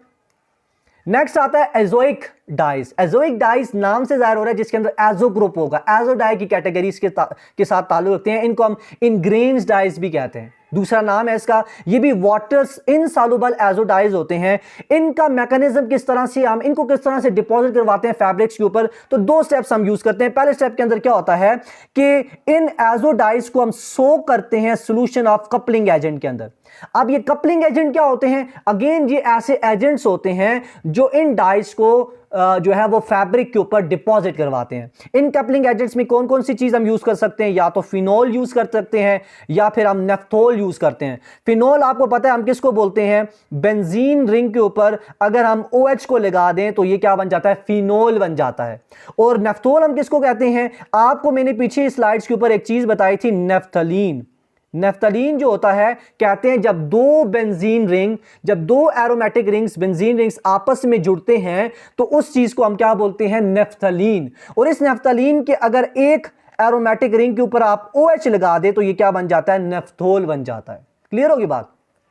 तो ये दोनों as a coupling agent use किए जाते हैं। तो हम क्या करते हैं, इन जो हमारे पास फैब्रिक होता है उसको सबसे पहले हम क्या करते हैं, इस कपलिंग एजेंट के सॉल्यूशन के अंदर डालते हैं, सोक करते हैं, और देन उसको हम ऑक्सोक्रोमिक सॉल्यूशन के अंदर, मीन डाई के सॉल्यूशन के अंदर ऐड कर देते हैं। और जैसे हम डाई के सॉल्यूशन के अंदर ऐड करते हैं तो with the help of these coupling agents वो डाई जो होता है उस फैब्रिक के ऊपर डिपॉजिट हो जाता है। ठीक है।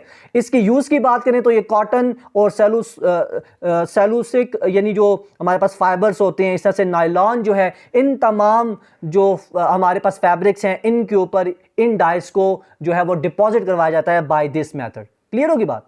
तो ये कुछ एग्जांपल्स जो साथ साथ मैं आपको बताता हूं, ये आपने ध्यान में रखनी है। देन उसके बाद एग्जांपल हमारे पास टाइप आती है last type, that is disperse dice. नाम से जाहिर हो रहा है ये डाइस भी क्या होते हैं, इनसॉल्युबल, और डिस्पर्स से मुराद ये है क्योंकि ये इनसॉल्युबल होते हैं तो जैसे ही इन डाइस को हम वाटर के अंदर ऐड करते हैं तो ये कोलाइडल सॉल्यूशंस बना देते हैं। और ये कोलाइडल सॉल्यूशंस जो होते हैं इसमें जो फाइन पार्टिकल्स होते हैं, जो स्मॉल पार्टिकल्स होते हैं डाइस के, देन वो स्ट्रक्चर ऑफ जो फैब्रिक होता है उसके अंदर इनकॉर्पोरेट हो जाते हैं और वहां पर जाकर डिपॉजिट होकर अपना कलर शो कर देते हैं। तो इसके मैकेनिज्म के अंदर भी मैंने यही लिखा है कि इन डाइस को हम जैसे ही वाटर के अंदर डालते हैं तो ये डिस्पर्स हो जाते हैं in the form of colloidal form, ठीक है। और वहां पर जो मौजूद फाइन डाई पार्टिकल्स होते हैं वो एब्जॉर्ब हो जाते हैं into the crystal structure of fabrics, और इस तरह से ये डाइस जो होते हैं जाकर डिपॉजिट हो जाते हैं फैब्रिक्स के ऊपर और अपना कलर शो करते हैं। तो जितने भी मॉडर्न सिंथेटिक फैब्रिक्स हैं जैसे नायलॉन है, ऑर्लॉन है, इस तरह से पॉलीएस्टर्स हैं, इन सब की डाइंग के लिए, इन सब के ऊपर कलर को डिपॉजिट करवाने के लिए इस मेथड को, इस डाई को यूज किया जाता है। क्लियर होगी बात। तो ये हमारे पास अभी डाई वाला जो पोर्शन था वो कंप्लीट हो गया। एक और आपकी बुक के अंदर हेडिंग लिखी हुई, एक और डाई लिखा हुआ, उसको हम डिस्कशन कर लेते हैं, that is hair dye. Hair dye यानी जो बालों के ऊपर कलर किया जाता है, जो डाई किया जाता है, इसको हम हेयर डाई बोलते हैं। अब इस हेयर डाई के अंदर कौन से रॉ मटेरियल को यूज किया जाता है उसकी हम बात कर लेते हैं। सबसे पहले इसके अंदर डाई को यूज किया जाता है। जब भी हम कलर करने लगते हैं यानी हेयर को कलर करते हैं तो देन उस केस के अंदर किसी भी डाई को यूज किया जाता है। वो कोई भी हो सकता है, कोई एग्जांपल एक बुक के अंदर आपकी लिखी हुई है वो आपने देख लेनी है, 4 अमाइनो ऐसे हाइड्रोक्सी कुछ करके वो लिखी होती है, ठीक है। दूसरी चीज जो इसके अंदर यूज किया जाता है वो हमारे पास मॉडिफायर को यूज किया जाता है। किसको यूज किया जाता है? मॉडिफायर को यूज किया जाता है। और यहां पर जो मॉडिफायर के तौर पर चीज यूज की जाती है वो क्या होती है? रिसोर्सिनोल होता है। रिसोर्सिनोल होता है। अब रिसोर्सिनोल क्या है उसकी भी मैं बात बताता हूं, पहले दूसरे दो जो रॉ मटेरियल्स हैं उनके बारे में भी बता देता हूं। तीसरी चीज जो यहां पर यूज की जाती है वो हमारे पास, यहां पर आगे मैंने क्या लिखा है, नहीं लिखा। तीसरी चीज यहां पर जो यूज की जाती है वो है अल्कलाइजर। अल्कलाइजर जो है यहां पर अल्कलाइजर के तौर पर किसको यूज किया जाता है? अमोनियम हाइड्रोक्साइड के सॉल्यूशन को यूज किया जाता है। यानी अमोनियम का जो एक्वस सॉल्यूशन होता है उसको यूज किया जाता है। ये यहां पर मीडियम प्रोवाइड करता है इस हेयर डाई के लिए। और एक चौथी चीज भी होती है, वो मैं देख लेता हूं, मेरे ध्यान में से निकल गई है कि हेयर कलर के अंदर चौथी चीज कौन सी यूज की जाती है। और देन फिर इस बात को आगे लेके चलते हैं। तो एक चीज आ गई हमारे पास, इसके अंदर डाई, दूसरा मॉडिफायर होता है, तीसरी चीज हमारे पास अल्कलाइजर होता है, और जो चौथी चीज होती है वो एंटीऑक्सीडेंट्स होते हैं। यस, एंटीऑक्सीडेंट्स को यूज किया जाता है। और ये जो एंटीऑक्सीडेंट्स होते हैं ये ऑक्सीडेशन के अगेंस्ट काम करते हैं, यानी ऑक्सीडेशन होने से रोकते हैं। इधर यहां पर एंटीऑक्सीडेंट के तौर पर जो हम चीज यूज करते हैं वो सोडियम सल्फाइड है। क्या है? Sodium sulphide. इसको यहां पर यूज किया जाता है एज एंटीऑक्सीडेंट के तौर पर। तो ये 4 तरह के रॉ मटेरियल्स यूज किए जाते हैं जब भी हेयर को कलर किया जाता है, डाई किया जाता है। तो ये चारों चीजें आपकी ज़हन के अंदर होनी चाहिए। यहां पर मैं डाई का नाम भी बता देता हूं जो आपकी बुक के अंदर लिखा हुआ है, वो है 4 अमाइनो 2 हाइड्रोक्सीटोलिन। 4 अमाइनो यानी 4 पोजीशन पर क्या होगा? अमाइनो ग्रुप होगा। देन क्या है? 2 हाइड्रोक्सी, सेकंड पोजीशन पर हाइड्रोक्सल ग्रुप होगा, और देन उसके साथ क्या है हमारे पास? टोलीन है। ठीक है, यानी आप इस तरह से टोलीन बनाएं। मैं आपको स्ट्रक्चर बनाकर भी दिखा देता हूं। This is the टोलीन, CH3 group जब एरोमेटिक रिंग के ऊपर होता है, बेंजीन रिंग के ऊपर, इसको बोलते हैं टोलीन। सेकंड पोजीशन पर क्या हो? हाइड्रोक्सल हो। और 4 पोजीशन पर क्या चीज हो हमारे पास? अगर अमाइनो फंक्शनल ग्रुप हो तो ऐसे डाई को हम यूज करते हैं यहां जब भी हेयर को कलर करते हैं। तो कोई भी एग्जांपल ले सकते हैं आप डाई की। नेक्स्ट अब हम टाइप्स ऑफ हेयर डाइज के ऊपर जाते हैं। हेयर डाइज की 3 टाइप्स आपकी बुक के अंदर लिखी हैं। पहली आती है परमानेंट हेयर डाई, दूसरी है डेमी परमानेंट हेयर डाई, और तीसरी को हम बोलते हैं टेम्पररी हेयर डाई। अब ये जो क्लासिफिकेशन हमने की है हेयर डाई की, ये ऑन द बेसिस की जाती है कि आया जो ड्यूरेबिलिटी है हेयर डाई की वो कितनी है। कि वो कुछ ही दिनों के अंदर फेड अवे हो जाएगा, या वो परमानेंट रहेगा, या वो टेम्पररी होगा, इस तरह से, ठीक है। और दूसरा, हम इसकी क्लासिफिकेशन इस तरह से भी करते हैं कि ये जो हम हेयर डाई कर रहे हैं, आया ये हम क्यूटिकल ऑफ द हेयर के ऊपर कर रहे हैं या हेयर पिगमेंट के ऊपर कर रहे हैं। तो हेयर डाई के टाइप को समझने के लिए आपको इसके स्ट्रक्चर के बारे में समझना चाहिए। तो यहां पर मैं आपके सामने हेयर का स्ट्रक्चर बनाता हूं। लेट्स सपोज ये आपके पास हेयर का पिगमेंट है, यानी जो हेयर है वो है, और इस हेयर के ऊपर एक क्यूटिकल की लेयर होती है, प्रोटेक्शन की लेयर होती है। इस प्रोटेक्टिव लेयर को कहा जाता है क्यूटिकल, ठीक है। और इस क्यूटिकल लेयर के ऊपर छोटे छोटे पोर्स होते हैं। इन पोर्स को, इन ओपनिंग्स को कहा जाता है शाफ्ट। क्या कहा जाता है? शाफ्ट। तो आपको ये स्ट्रक्चर कम से कम पता होना चाहिए हेयर का, कि हेयर का पिगमेंट है अंदर, मेन हेयर, उसके ऊपर एक प्रोटेक्टिव कवरिंग होती है जिसको हम क्यूटिकल बोलते हैं, और वहां पर इस क्यूटिकल के ऊपर ओपनिंग्स होती हैं जिसको हम क्या बोलते हैं? शाफ्ट। अब ये चीज यहां पर आपको समझ आ जाएगी। अब जब मैं आपको टाइप्स पढ़ाऊंगा तो आपको ये चीज वहां पर और ज्यादा क्लियर होगी कि ये चीज अभी मैंने आपको क्यों पढ़ाई है। जब भी हम परमानेंट हेयर डाई की बात करेंगे तो परमानेंट हेयर डाई जो होता है वो जाकर क्यूटिकल से यानी अंदर पुश करता है और जाकर पिगमेंट को क्या करता है? कलर देता है। जबकि जो टेम्पररी डाइज होते हैं वो क्यूटिकल प्रोटेक्टिव जो लेयर होती है उसको जस्ट कलर देती है। इसी वजह से हम जब उसको वॉश करते हैं 2-3 दफा तो वो हेयर कलर क्या हो जाता है? फेड अवे हो जाता है। समझ आ रही है? तो ये चीजें हैं। अब हम सबसे पहले देखते हैं जी परमानेंट हेयर डाई को। परमानेंट हेयर डाई के अंदर बात करें तो सबसे पहले अगर हम डाई की बात करें तो इसमें जो डाई यूज किया जाता है वो ऑक्सीडाइजिंग डाई को यूज किया जाता है। दूसरी चीज, इसके अंदर जो ऑक्सीडाइजिंग एजेंट यूज किया जाता है वो हाइड्रोजन पर ऑक्साइड को यूज किया जाता है, और उसकी अमाउंट भी फेडरल बुक के अंदर लिखी है, ये भी आपने ध्यान में रखनी है। दैट इज 3 to 6% तक हाइड्रोजन पर ऑक्साइड को यूज किया जाता है एज अ ऑक्सीडाइजिंग एजेंट। और ये हाइड्रोजन पर ऑक्साइड यहां पर क्या करता है कि जो भी हेयर के ऊपर डस्ट पार्टिकल्स प्रेजेंट होते हैं या जो कोई आर्टिफिशियल कलर मौजूद होता है उसको ऑक्सीडाइज करके वहां पर रिमूव करने का काम करता है। क्लियर होगी बात? तीसरी चीज यहां पर प्राइमरी इंटरमीडिएट्स होते हैं। अच्छा, एक चीज मेरे से रह गई, मैं आपको बता दूं फिर मेरे ज़हन में से निकल जाएगी। यहां पर मैंने आपको बताया था जो मॉडिफायर्स होते हैं उसके तौर पर हम किस चीज को लेते हैं?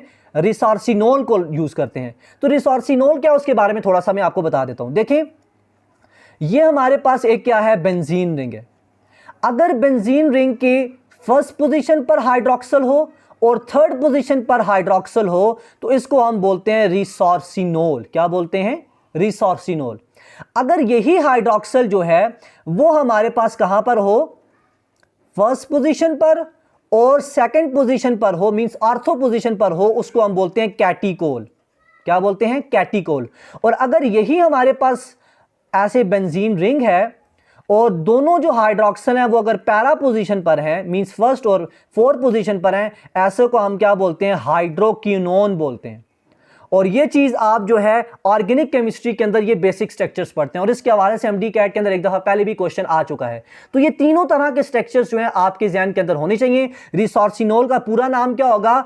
1,3 डाइहाइड्रोक्सी, ठीक है, डाइहाइड्रोक्सी बेंजीन होगा, ठीक है। और यहां पर अगर इसकी कैटिकोल की बात करें तो ये क्या होगा? 1,2 डाइहाइड्रोक्सी बेंजीन होगा, और ये वाला जो है ये 1,4 डाइहाइड्रोक्सी बेंजीन होगा। और इनके कॉमन नेम आपको आने चाहिए। पैरा पोजीशन पर जब होगा तो उसको हाइड्रोक्विनोन बोलेंगे, अगर आर्थो पोजीशन पर होगा तो उसको हम कैटिकोल बोलेंगे, और अगर मेटा पोजीशन पर होगा तो उसको हम क्या बोलेंगे? रिसोर्सिनोल बोलेंगे। तो ये चीजें आई होप अब आपको क्लियर हो गई होंगी। नेक्स्ट आते हैं आगे जो हमने स्टार्ट किया था। देन उसके बाद आता है परमानेंट डाइज पर हम थे।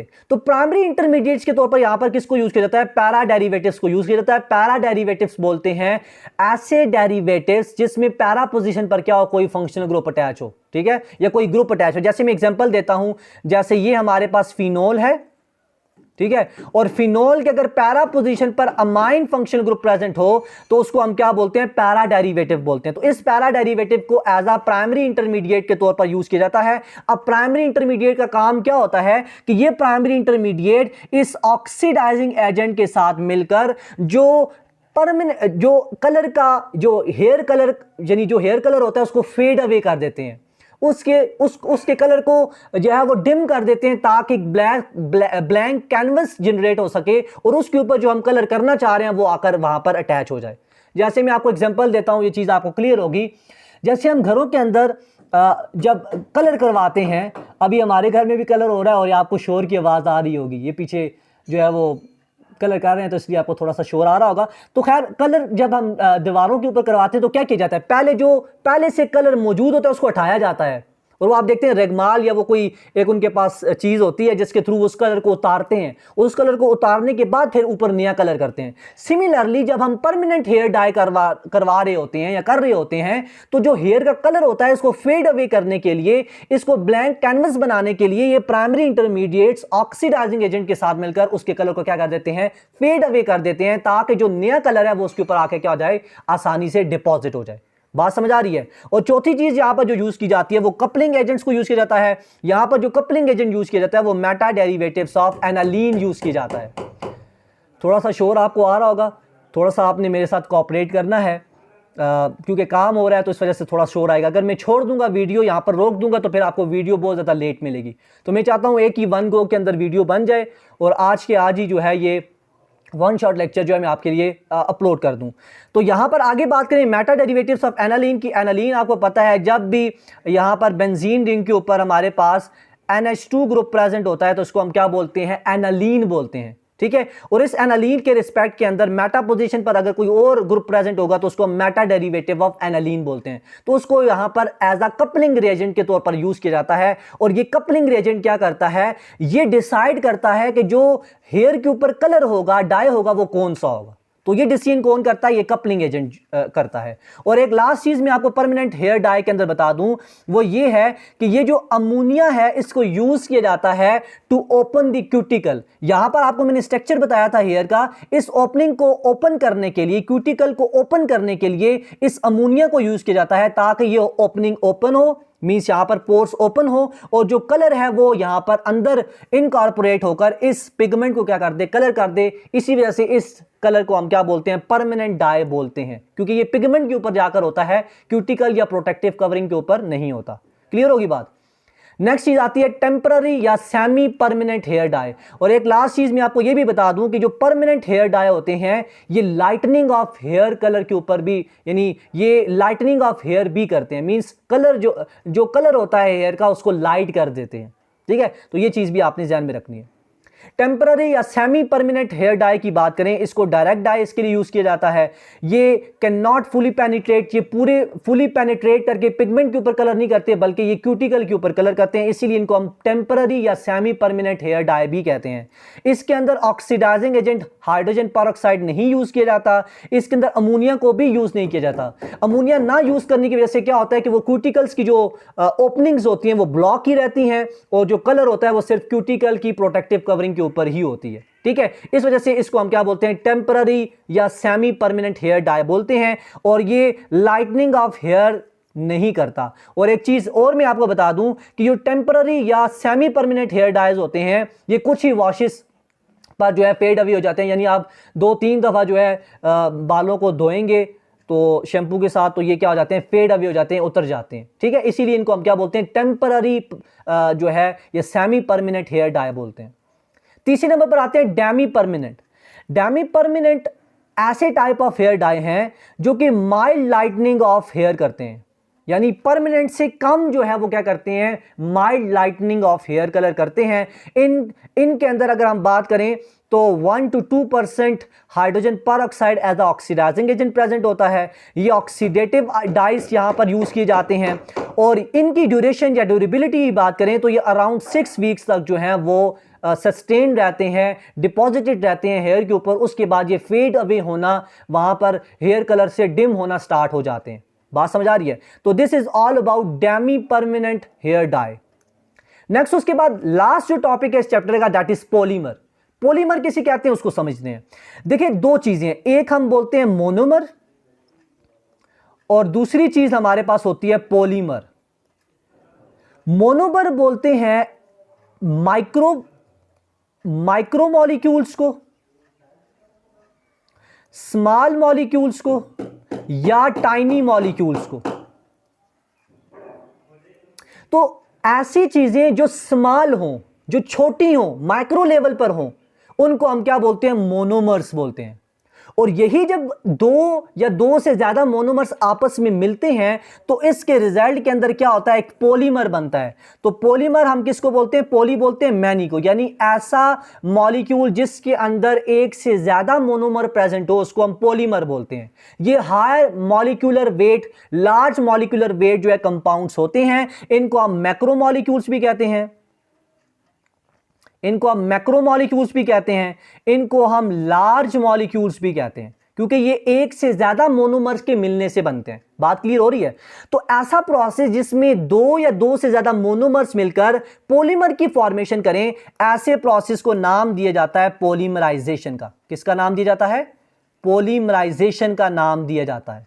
सो polymerization is the process in which two or more monomers combine together to form a large molecular weight compound that is known as polymer.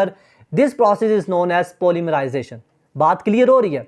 अब इसकी एग्जांपल मैं आपको देता हूं तो सारी चीज आपको क्लियर हो जाएगी। जैसे हम पॉलीइथाइलीन की जो है वो फॉर्मेशन करते हैं। पॉलीइथाइलीन क्या है? एक पॉलीमर है। ये कैसे बनता है? ये इथाइलीन ग्रुप के आपस में मिलने से बनता है। जैसे ये हमारे पास इथाइलीन ग्रुप है, ठीक है, इथीन है जिसको हम सिंपली बोलते हैं। जब इसके एक से ज्यादा मोनोमर्स आपस में मिलेंगे तो ये पॉलीमराइजेशन का प्रोसेस करते हुए क्या बना देते हैं हमारे पास? ये बना देते हैं हमारे पास पॉलीमर्स, जिसको हम पॉली इथाइलीन बोलते हैं। और एन यहां पर शो करता है कि ये एक से ज्यादा कोई भी नंबर हो सकता है। जितने नंबर ऑफ मोनोमर्स हम आपस में अटैच करेंगे वही यहां पर एन का नंबर होगा। बात समझ आ रही है? So that this process is known as polymerisation. Next आगे हम बात करें तो पॉलीमर्स को हम दो कैटेगरीज के अंदर डिवाइड करते हैं। एक पॉलीमर जो हम पॉलीमर को डिवीजन करते हैं वो है होमोपॉलीमर, और जो इसकी दूसरी कैटेगरी होती है उसको बोला जाता है कोपॉलीमर। और ये जो हम डिवीजन कर रहे हैं पॉलीमर की, ये on the basis of nature of monomer कर रहे हैं कि आया जो दो मोनोमर्स आपस में मिलकर पॉलीमर की फॉर्मेशन कर रहे हैं वो कौन से पॉलीमर हैं। अब क्योंकि मैंने पंखा बंद किया हुआ है तो ये जो मक्खियां मुझे बार बार तंग कर रही हैं, क्योंकि गर्मी बहुत ज़्यादा है और पंखा भी बंद है, तो मक्खियां बार बार जो है मेरे इर्द गिर्द घूम रही हैं। तो चलें अब ये भी बर्दाश्त करते हैं। तो खैर मैं आपको ये बता रहा था कि पॉलीमर्स को हम दो कैटेगरीज के अंदर डिवाइड करते हैं on the basis of nature of या on the basis of type of monomer. अगर पॉलीमर दो सेम टाइप ऑफ मोनोमर के मिलने से बनेगा, ऐसे टाइप ऑफ पॉलीमर को हम क्या बोलते हैं? होमोपॉलीमर बोलते हैं। होमो बोलते हैं सेम को। बात समझ आ रही है? यानी ऐसा टाइप ऑफ पॉलीमर जो दो सेम मोनोमर के मिलने से बनेगा उसको हम क्या बोलते हैं? होमोपॉलीमर। जैसे मैं एग्जांपल देता हूं आपको पॉलीइथाइलीन, ठीक है, जैसे मैं एग्जांपल लेता हूं polypropylene. All these are the examples of homopolymer. ये same kind of same type of monomer के मिलने से बनते हैं। क्लियर हो गया? नेक्स्ट हम बात करते हैं कोपॉलीमर। कोपॉलीमर बोलते हैं ऐसे टाइप ऑफ पॉलीमर जो दो डिफरेंट मोनोमर के मिलने से बने, उनको हम क्या बोलते हैं? कोपॉलीमर बोलते हैं। इसमें जो मोनोमर्स की टाइप्स होती है वो क्या होती है? डिफरेंट होती है। जैसे एग्जांपल मैं आपको दे सकता हूं नायलॉन 66, ठीक है, इसी तरह से हमारे पास है बेकलाइट है, इसी तरह से यूरिया फॉर्मल्डिहाइड वाला पॉलीमर है, ठीक है, और कौन से हो सकते हैं? मेलामाइन है, ठीक है, और भी बहुत सारी टाइप्स हैं जो कि इसके अंदर आ सकती हैं। तो ये एग्जांपल्स आपने ज़हन के अंदर रखनी है। नेक्स्ट लास्ट चीज आती है इस चैप्टर की, that is classification of polymers. Polymers की जो हम दूसरी क्लासिफिकेशन करते हैं वो on the basis of type of method of polymer formation पर करते हैं। जैसे एक टाइप हमारे पास होती है, एक कैटेगरी जो होती है उसको हम बोलते हैं एडिशन पॉलीमर, और जो दूसरी क्लास या कैटेगरी होती है उसको हम बोलते हैं कंडेंसेशन पॉलीमर्स। तो एडिशन पॉलीमर्स को कहा जाता है, इनका दूसरा नाम होता है चेन ग्रोथ पॉलीमर्स। इनको क्या बोलते हैं? चेन ग्रोथ पॉलीमर्स भी कहा जाता है। और जो हमारे पास कंडेंसेशन पॉलीमर्स होते हैं इनको स्टेप ग्रोथ पॉलीमर्स भी कहा जाता है। क्या कहा जाता है? Step growth polymers. अब वन बाय वन दोनों की डिटेल देख लेते हैं। सबसे पहले हम बात करते हैं एडिशन पॉलीमर्स की। एडिशन पॉलीमर नाम से जाहिर हो रहा है, it is the type of polymer, that type और दैट क्लास ऑफ पॉलीमर जिसके अंदर जो दो अल्कीन मोनोमर्स होते हैं वो आपस में मिलते हैं, कंबाइन टुगेदर होते हैं और एक पॉलीमर की फॉर्मेशन करते हैं। तो दो चीजें आपने यहां इसकी डेफिनेशन के हवाले से ध्यान में रखनी है। पहली चीज ये ध्यान में रखनी है कि एडिशन पॉलीमर के अंदर हमेशा जो अनसैचुरेटेड, जो अनसैचुरेटेड ग्रुप होंगे, जो अनसैचुरेटेड कंपाउंड होंगे, जैसे अल्कीन्स हैं जिनके अंदर डबल बॉन्ड प्रेजेंट होता है, वो हमेशा आपस में मिलेंगे और उसके रिजल्ट में अंदर क्या बनेगा, पॉलीमर बनेगा। और दूसरी इंपॉर्टेंट चीज आपने इसके हवाले से ये ध्यान में रखनी है कि जब भी एडिशन पॉलीमर हमारे पास बनता है तो इसके रिजल्ट के अंदर कोई भी चीज लॉस नहीं होती, तो नो लॉस ऑफ एनीथिंग, यानी कोई भी चीज यहां पर लॉस नहीं। जब दो मोनोमर्स मिलेंगे तो कोई भी चीज एज अ बाय प्रोडक्ट के तौर पर नहीं बनती, बल्कि वो दो मोनोमर्स मिलकर एक पॉलीमर बना देते हैं। इसी वजह से इसको हम चेन ग्रोथ पॉलीमर भी कहते हैं, क्योंकि एक चेन चल रही होती है, मोनोमर्स आते हैं, उस चेन के अंदर ऐड होते जाते हैं, तो कोई भी चीज उस चेन से रिलीज नहीं होती। ऐसे टाइप ऑफ पॉलीमर को हम क्या बोलते हैं, एडिशन पॉलीमर बोलते हैं। बात समझ आ रही है? तो जहां से आपको चीज समझना है, आपने वीडियो को पॉज करना है, दोबारा से रिवाइंड करके सुनना है, ताकि आपको ये चीजें अभी ही क्लियर हो जाए। कंडीशन की बात करें तो ऐसे पॉलीमर्स के जो यानी जो प्रोसेस होता है, पॉलीमराइजेशन होता है, उसको कैटालाइज करने के लिए पेरोक्साइड्स को यूज किया जाता है या एसिड्स को यूज किया जाता है, और वहां उस कंडीशन के जो प्रेशर यूज किया जाता है वो रिक्वायर्ड जो होता है वो 1000 ATM होता है, और जो टेम्परेचर है वो 2000 डिग्री होता है। तो ये बहुत ही ज्यादा टेम्परेचर और प्रेशर रिक्वायर्ड होता है। तो इस चीज को टैकल करने के लिए एक कैटालिस्ट यूज किया जाता है जिसको बोलते हैं जिगलर कैटालिस्ट। ये जिगलर कैटालिस्ट क्या होता है, ये इस जिगलर कैटालिस्ट के अंदर ट्राई अल्काइल एल्यूमिनियम होता है और टेट्राक्लोरोटाइटेनियम, यानी ये दो कंपाउंड्स यूज किए जाते हैं इनर्ट सॉल्वेंट के अंदर, और इन दोनों को यूज करके इस पॉलिमराइजेशन के प्रोसेस को कैरी आउट किया जाता है eight moderate temperature and pressure. जो टेम्परेचर एंड प्रेशर हमें इतना हाई रिक्वायर्ड था, वो इस कैटालिस्ट को यूज करने से वो प्रॉब्लम हमारी क्या हो जाती है, सॉल्व हो जाती है। यानी हम ग्रीन केमिस्ट्री एक किस्म की यूज कर रहे होते हैं। क्लियर हो रही बात? अब इसके रिएक्शन की यहां पर एग्जांपल की बात करें, यहां पर मैंने लिखा है नथिंग इज लॉस। हम एग्जांपल के तौर पर लेते हैं जी, जैसे हम पीवीसी की फॉर्मेशन करते हैं, पॉलीविनाइल क्लोराइड, पीवीसी जिसको हम बोलते हैं। पॉलीविनाइल क्लोराइड की फॉर्मेशन किस तरह से होती है कि ये हमारे पास विनाइल क्लोराइड है, ये विनाइल क्लोराइड जब आपस में इसके मोनोमर्स, एक से ज्यादा मोनोमर्स मिलते हैं तो पॉलीमराइजेशन का प्रोसेस होता है, और पॉलीमराइजेशन का प्रोसेस होते हुए हमारे पास क्या बन जाता है, ये पॉलीविनाइल क्लोराइड बन जाता है, जिसको हम क्या बोलते हैं, पॉलीमर बोलते हैं। और इस प्रोसेस के अंदर जो कैटालिस्ट यूज किया जाता है वो जिगलर कैटालिस्ट होता है। बात समझ आ रही है?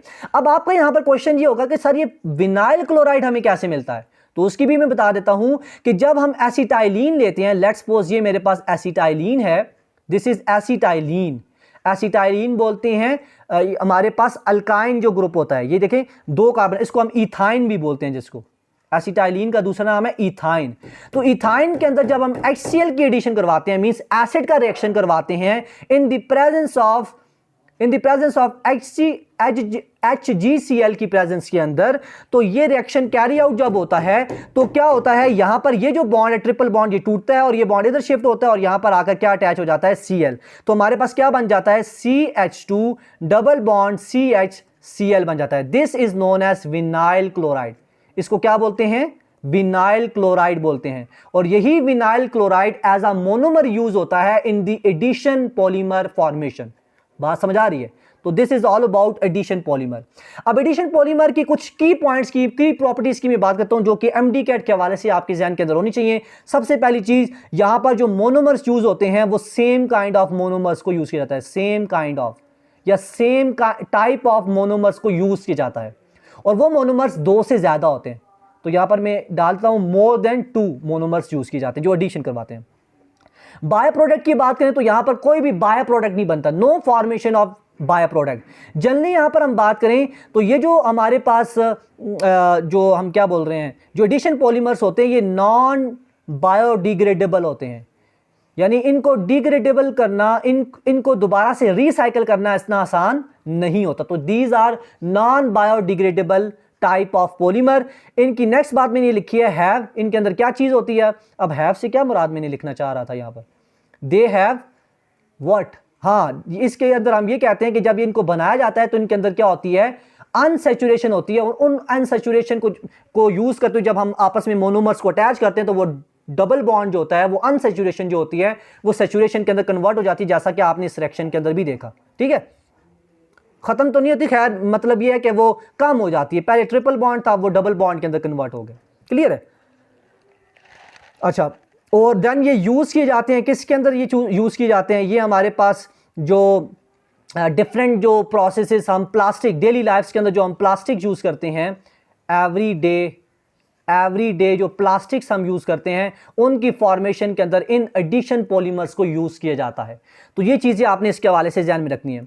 अब इनकी एग्जांपल्स को याद किस तरह से करना है कि कौन कौन सी एग्जांपल जो है पॉलीमर्स की वो एडिशन पॉलीमर्स के अंदर आती है, उसके लिए यहाँ पर एक मैंने सुपर निमोनिक्स आपके सामने लिखा है, एक सुपर ट्रिक लिखी है जिसकी मदद से आपको तमाम एग्जाम्पल्स याद हो जाएंगी एडिशन पॉलीमर के हवाले से, और अगर क्वेश्चन आएगा तो आप आसानी से सॉल्व कर पाएंगे। क्वेश्चन आपने स्टेटमेंट आपके सामने मैंने लिखी हुई है, ट्रिक आपके सामने लिखी है, that is every pretty student values polymer always.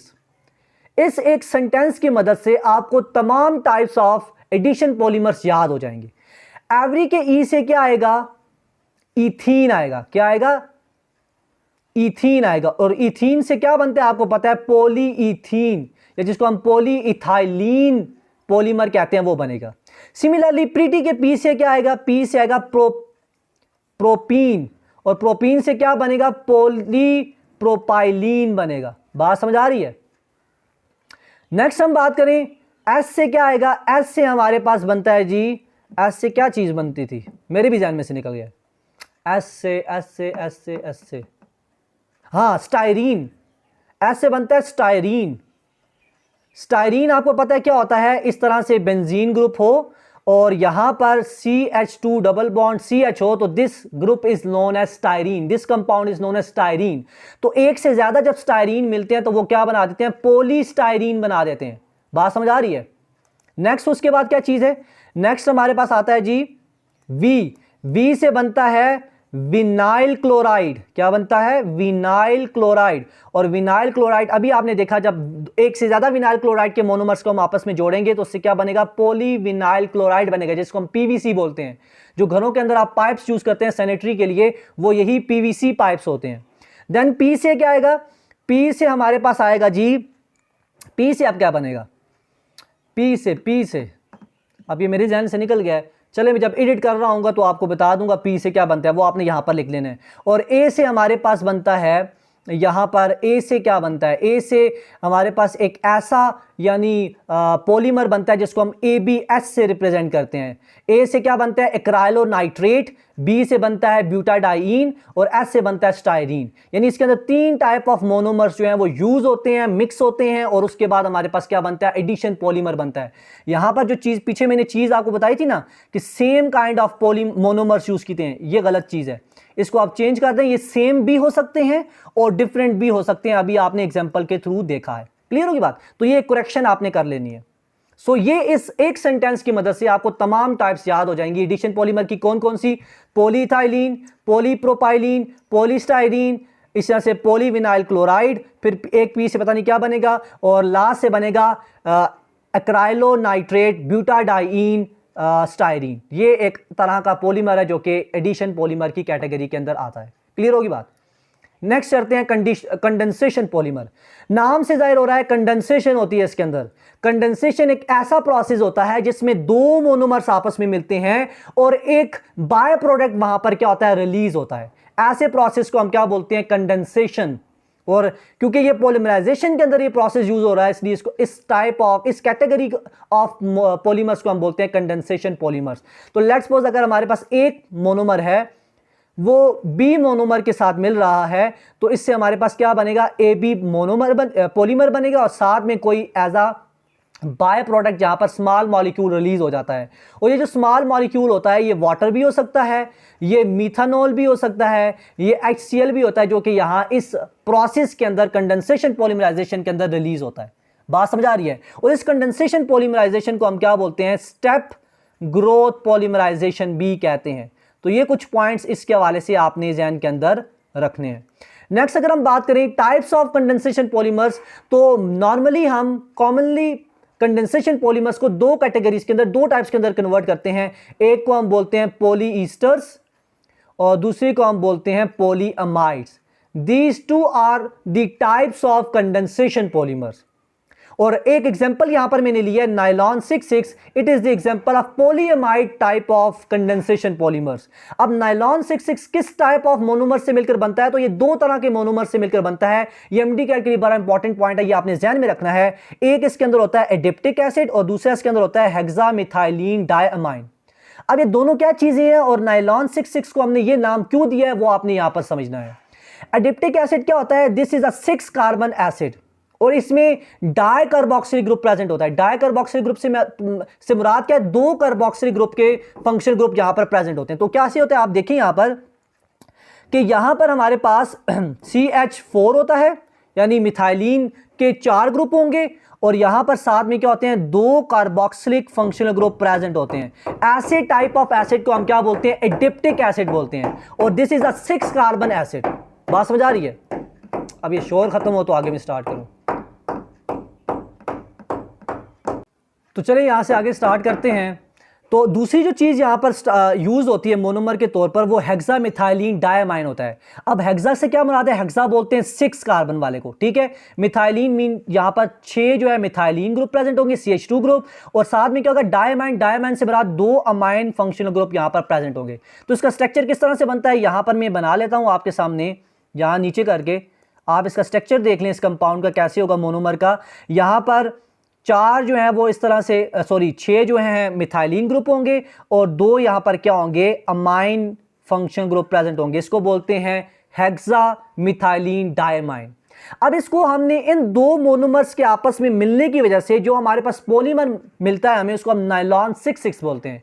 इसको नाइलॉन 66 क्यों बोलते हैं? क्योंकि इसके अंदर जो दोनों मोनोमर्स होते हैं उन दोनों के अंदर 6 कार्बन होते हैं, इसलिए ऐसे पॉलीमर को नाइलॉन 66 कहा जाता है। बात समझ आ रही है? इसके रिएक्शन की बात करें तो रिएक्शन इसका कहां पर किस कंडीशन के अंदर किया जाता है? टेम्परेचर जहां पर जो रिक्वायर्ड होता है वो 2000 डिग्री रिक्वायर्ड होता है in the presence of nitrogen, ठीक है। और यहां पर रिएक्शन के अंदर क्या होता है कि लेट्स सपोज ये देखें, मैं आपके सामने बनाता हूं, ये हमारे पास है जी एडिप्टिक एसिड और ये एडिप्टिक एसिड जो है वो रिएक्शन करेगा किसके साथ? हेक्सामिथाइलिन डायमाइन के साथ। और अब आप देखें ये 2 मोनोमर्स जब आपस में मिलेंगे तो यहां से वाटर मॉलिक्यूल क्या होगा? रिलीज होगा in the form of by product. वो वाटर मॉलिक्यूल कैसे बनता है? यहां पर अगर आप देखें गौर से तो ये कार्बोक्सिलिक फंक्शनल ग्रुप का हाइड्रोक्सिल जाएगा और यहां इस NH2 में से एक H जाएगा और इस तरह से ये वाटर की फॉर्म के अंदर यहां से निकल जाएगा और इनका बॉन्ड आपस में बन जाएगा। तो हमारे पास कौन सा पॉलीमर बनेगा? नाइलॉन 66 बनेगा। तो उसका अगर मैं फुल लिखूं इस तरह से स्ट्रक्चर होगा, यहां पर मिथाइलिन कितने होंगे? 4 होंगे, CO और आगे इसने बॉन्ड बना लिया किसके साथ? HN और आगे क्या है? CH2 और आगे क्या है? NH2। और अगर ये प्रोसेस आगे कैरी आउट होता रहेगा, हम इसको हीट देते रहेंगे और मोनोमर्स ऐड करते रहेंगे, तो यहां पर ये प्रोसेस यानी ये जो ग्रोथ है चेन की वो होती रहेगी। और यहां पर इसलिए हम N लिख देते हैं। N ये शो करता है कि यहां पर नंबर ऑफ मोनोमर्स जो हैं वो आपस में मिले हैं और उसके रिजल्ट के अंदर हमारे पास क्या बना है? पॉलीमर बना है। बात समझ आ रही है? तो रिएक्शन बहुत आसान है। आपने क्या किया? सिंपली एडिप्टिक एसिड को जब आपने हेक्सामिथाइलिन डायमाइन के साथ ऐड करवाया तो एडिप्टिक एसिड का OH कार्बोक्सिलिक का और अमाइन फंक्शनल ग्रुप का यहां पर जो H था वो रिलीज हो गया in the form of water और दोनों मोनोमर्स ने मिलकर आपस में क्या बना दिया? नाइलॉन 66 पॉलीमर बना दिया, ठीक है। This is the type of condensation polymer, क्योंकि इसके अंदर कंडेंसेशन प्रोसेस हो रहा है। एक जो स्मॉल मॉलिक्यूल है वो एज अ बाय प्रोडक्ट यहां पर रिलीज हो रहा है। बात समझ आ रही है? इसके नाइलॉन 66 के यूजेस की बात करें तो इसको एज अ सिंथेटिक फाइबर के तौर पर जो है वो बनाया गया था और for the first time New York world's fair के अंदर 1939 के अंदर इसको क्या किया जाता है? पब्लिकली प्रेजेंट किया गया था। और ये नाइलॉन 66 जो है ये कारपेटिंग के अंदर, इसी तरह से जो घरों की कंस्ट्रक्शन के अंदर रूफ्स बनाए जाते हैं उसके अंदर, इस तरह से जो ब्रशेस के ब्रिस्टल्स होते हैं उनको बनाने के लिए, जो कपड़े होते हैं क्लॉथ्स होते हैं उनके फाइबर्स बनाने के लिए यूज़ किया जाता है। तो ये सारे इसके यूजेस के अंदर आता है। और न्यूयॉर्क वर्ल्ड जो फेयर्स था उसके अंदर इसको 1939 के अंदर जो है पब्लिकली जो है वो प्रेजेंट किया गया था और इसको एज अ सिंथेटिक फाइबर के तौर पर बनाया गया था ताकि इससे कपड़े के फाइबर्स बनाए जा सकें, इससे कारपेटिंग की जा सके, इससे दूसरे जो वेयरिंग अपैरल्स हैं वो बनाए जा सकें, इसी तरह से जो ब्रिस्टल्स हैं ब्रशेस के वो बनाए जा सके। बात समझ आ रही है? So all these are the example और यूजेस ऑफ नायलॉन 66। अब की फीचर्स की बात करें कंडेंसेशन पॉलीमर्स की, तो ये बनाए जाते हैं two different type of monomer से, डिफरेंट टाइप ऑफ मोनोमर से बनाए जाते हैं। बाय प्रोडक्ट की बात करें तो इनके अंदर बाय प्रोडक्ट जो है वो रिलीज होता है in the form of water या फिर मिथानॉल या फिर HCl की फॉर्म के अंदर। और ये ऑफन क्या होते हैं, स्ट्रांग होते हैं, हीट रेजिस्टेंट होते हैं और ड्यूरेबल होते हैं। यानी इतनी आसानी से जो है वो ये टूटते नहीं हैं, ये ड्यूरेबल होते हैं, लंबे अरसे तक चलने वाले होते हैं और हीट रेजिस्टेंट होते हैं। हीट रेजिस्टेंस से मुराद ये है कि इनको हीट करने की वजह से मोल्ड नहीं किया जा सकता, रीशेप नहीं किया जा सकता, मेल्ट नहीं किया जा सकता। बात समझ आ रही है? तो इसलिए हम क्या कहते हैं कि कंडेंसेशन पॉलीमर्स जो होते हैं दे आर वेरी स्ट्रांग। इनकी एग्जांपल्स को याद करने के लिए भी एक ट्रिक यहां पर मैंने बताई है, लिखी है, इसको मैं डिस्कस करता हूं। जो एडिशन पॉलीमर को याद करने के लिए मैंने ट्रिक बताई थी वो स्टूडेंट से रिलेटेड थी, और यहां पर जो कंडेंसेशन पॉलीमर को याद करने के लिए बता रहा हूं वो टीचर से रिलेटेड है। तो देखें आप लोग, वैरायटी यानी आपको मैं दिखा रहा हूं। अच्छा, एक चीज मैं आपको और बता दूं, जो एडिशन पॉलीमर्स थे उनके बारे में आप इस तरह से भी ध्यान में रख सकते हैं कि एक बॉयल एग है। जैसे आप अंडे को जब बॉयल करते हैं तो वो अंडा उस रॉ मटीरियल अपनी फॉर्म में से किस में चला जाता है, उस हार्ड सॉलिड फॉर्म के अंदर चला जाता है। तो वो जो बॉइल्ड एग है वो दोबारा से हीट करने पर अपनी पहली वाली ओरिजिनल फॉर्म के अंदर जो है वो चेंज नहीं हो सकता। यही एग्जांपल हम देखते हैं एडिशन पॉलीमर्स के अंदर भी। समझ आ रही है ना? तो ये चीज आपने ध्यान में रखनी है। अच्छा, नेक्स्ट अगर हम यहां पर बात, नहीं मैंने आपको उल्टी बता दी है शायद, ये कंडेंसेशन पॉलीमर के अंदर होता है, क्योंकि कंडेंसेशन पॉलीमर क्या होते हैं, स्ट्रांग होते हैं। तो वो आप जैसे एग होता है वो जब एक फॉर्म अपनी अपटेन कर लेता है तो वो दोबारा से जो है अपनी ओरिजिनल फॉर्म के अंदर नहीं जाता। इसी तरह से जो कंडेंसेशन पॉलीमर्स होते हैं ये भी हीट रेजिस्टेंट होते हैं, स्ट्रांग होते हैं, ड्यूरेबल होते हैं, तो ये हीट करने पर अपनी शेप को चेंज नहीं करते। क्लियर होगी बात? अब इसको हम याद रखेंगे, nice teachers bake utterly magical polymers. इसमें N से क्या आएगा, T से क्या आएगा, B से क्या आएगा, U से क्या आएगा, M से क्या आएगा और P से क्या आएगा, इसकी बात करते हैं। N से यहां पर आएगा नायलॉन। नायलॉन 66 जो है इट इज दी, नहीं नायलॉन 66 ही आएगा ना। पीछे हमने किसकी एग्जांपल पढ़ी थी? हाँ, नायलॉन 66 अभी इसी की पढ़ी है ना यार मेरी, क्योंकि कॉन्टिन्यूसली मैं आपका लेक्चर ले रहा हूं तो मेरा बिल्कुल इस वक्त बहुत सर में दर्द है, तो और गर्मी भी बहुत ज़्यादा है क्योंकि पंखा बंद किया होता है इसलिए थोड़ा सा। तो खैर N से बनेगा यहाँ पर नायलॉन 66 पॉलीमर। T से यहाँ पर क्या बनेगा, T से बनेगा टेरालाइन पॉलीमर। B से बनेगा बेकलाइट पॉलीमर। ठीक है, ये जितनी भी टाइप्स यहाँ पर मैं लिख रहा हूँ, एग्जांपल्स लिख रहा हूँ, these are the examples of condensation polymer.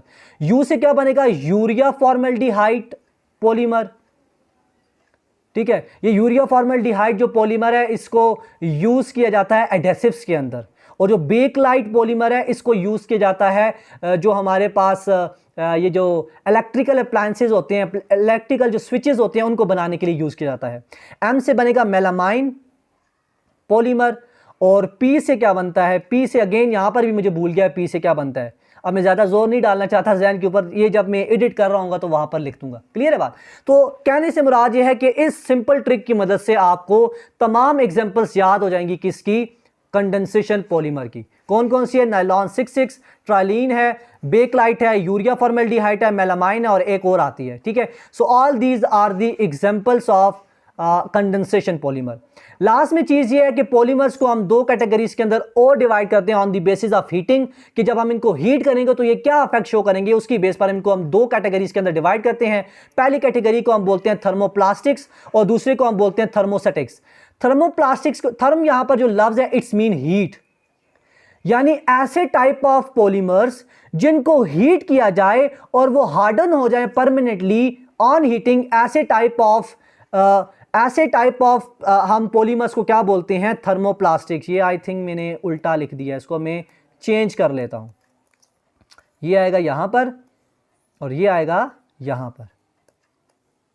तो थर्मोसेटिंग पॉलीमर्स ऐसे होते हैं जिनको हम अगर हीट करें तो वो परमानेंटली क्या हो जाते हैं, हार्ड हो जाते हैं, वो दोबारा से अपनी ओरिजिनल पोजीशन के अंदर ना आए, ओरिजिनल शेप के अंदर ना आए। ऐसे टाइप ऑफ पॉलीमर्स को हम बोलते हैं थर्मोसेटिंग पॉलीमर्स। और थर्मोप्लास्टिक पॉलीमर्स ऐसे टाइप ऑफ पॉलीमर्स होते हैं जिनको अगर हम हीट करें तो वो सॉफ्ट हो जाते हैं और अगर हम उनको कूल करें तो वो दोबारा से क्या हो जाएं, हार्ड हो जाएं। ऐसे टाइप ऑफ पॉलीमर्स को हम क्या बोलते हैं, थर्मोप्लास्टिक बोलते हैं। बात समझ आ रही है? तो अब इसकी अगर मैं थोड़ी सी और आपको डिस्क्रिप्शन बताऊं इन दोनों टाइप ऑफ पॉलीमर्स की, तो हम थर्मोप्लास्टिक्स के अंदर ये कहते हैं कि ये ऐसे टाइप ऑफ पॉलीमर्स होते हैं जो रिसाइकलेबल होते हैं, यानी जिनको रिसाइकल किया जा सकता है, जो हीटिंग पर अपनी शेप को चेंज कर सकते हैं, जिनको हम रीमोल्ड करके किसी दूसरी शेप के अंदर कन्वर्ट कर सकते हैं। जबकि थर्मोसेटिंग पॉलीमर्स ऐसे टाइप ऑफ पॉलीमर्स होते हैं जिनको हीट किया जाए तो वो एक दफा ही क्या हो जाते हैं, हार्ड हो जाते हैं परमानेंट, और वो दोबारा से सॉफ्ट नहीं होते, दोबारा से अपनी शेप को चेंज नहीं करते। तो इसलिए हम ये कहते हैं कि थर्मोसेटिंग पॉलीमर्स ऐसे पॉलीमर्स होते हैं जो स्ट्रांग तो होते हैं लेकिन क्या होते हैं, नॉन रिसाइकेबल होते हैं। उनको रिसाइकल दोबारा से नहीं किया जा सकता और ना ही उनको रीमोल्ड करके किसी दूसरी शेप के अंदर कन्वर्ट किया जा सकता है। बात समझ आ रही है? So this is all about thermoplastic and thermosetting type of polymers. बात समझ आ रही है? इनकी एग्जांपल्स की अगर हम बात कर लें तो थर्मोसेटिंग पॉलीमर्स के अंदर कौन कौन से आते हैं? थर्मोसेटिंग के अंदर बेकलाइट आता है, इसी तरह से नायलॉन 66 आता है। These are the example of thermosetting polymers. While thermoplastics की बात करें, इनके अंदर जो है वो कौन कौन से आते हैं? पीवीसी आता है, पॉलीविनाइल क्लोराइड, इसी तरह से पॉलीइथाइलीन आता है। All these are the example of thermoplastic जिनको अगर आप हीट करो तो वो क्या कर देते हैं, अपनी शेप को चेंज कर सकते हैं, उनको हम रीमोल्ड कर सकते हैं, उनको सॉफ्टन कर सकते हैं। जैसे आप घरों के अंदर सैनिटरी के अंदर आप देखते हैं जो पाइप्स यूज की जाते हैं वो पीवीसी पाइप होते हैं, पॉलीविनाइल क्लोराइड पाइप होते हैं। तो कभी आप प्लास्टिक के पाइप को अगर हीट करो तो आप देखोगे वो मोल्ड हो सकता है, वो सॉफ्ट हो जाता है। दैट टाइप ऑफ प्लास्टिक और polymer is known as thermoplastic. बात समझ आ रही है? तो this is all about industrial chemistry. इस पूरे वन शॉट लेक्चर के अंदर हमने इंडस्ट्रियल केमिस्ट्री को डिटेल के अंदर समझा है। एक एक कंसेप्ट जो है वो मैंने आपके सामने एक्सप्लेन किया। हालांकि ये एक ऐसा चैप्टर है जो थ्योरेटिकल बेस है, जिसको आपने रट्टा मारना होगा, जिसको चीज़ों को आपने ज़्यादातर मेमोराइज करना है, कोई ऐसा समझने वाली चीज़ नहीं थी। फिर भी मैंने कोशिश की आपको ट्रिक्स की मदद से चीज़ों को समझाऊं, चीज़ें अच्छे तरीके से एक्सप्लेन करूं ताकि ये सारी चीज़ें आपको याद हो जाएं। तो जो भी स्टूडेंट अभी तक इस लेक्चर को देख रहे थे, वेल डन बच्चे। आप लोग इट्स मीन के आप लोग अपनी स्टडीज़ को लेकर, एमडी कैट को लेकर सीरियस हैं और कुछ करना चाहते हैं, मेहनत कर रहे हैं। बेस्ट ऑफ लक मेरी तरफ से। जो भी स्टूडेंट अभी तक वीडियो को देख रहे हैं वो ज़रूर कमेंट करके मुझे बताएं कि सर मैंने एंड तक वीडियो देखी है, और चैनल को ज़रूर सब्सक्राइब करें और इस वीडियो को ज़्यादा से ज़्यादा शेयर करें। अगर इस वीडियो के ऊपर ज़्यादा से ज़्यादा व्यूज़ आते हैं तो जो नेक्स्ट वन शॉट लेक्चर्स होंगे वो मैं जल्द से जल्द लेने की कोशिश करूँगा। सो मिलते हैं नेक्स्ट वन शॉट लेक्चर के अंदर। तब तक के लिए इजाज़त दीजिए। अल्लाह हाफिज़।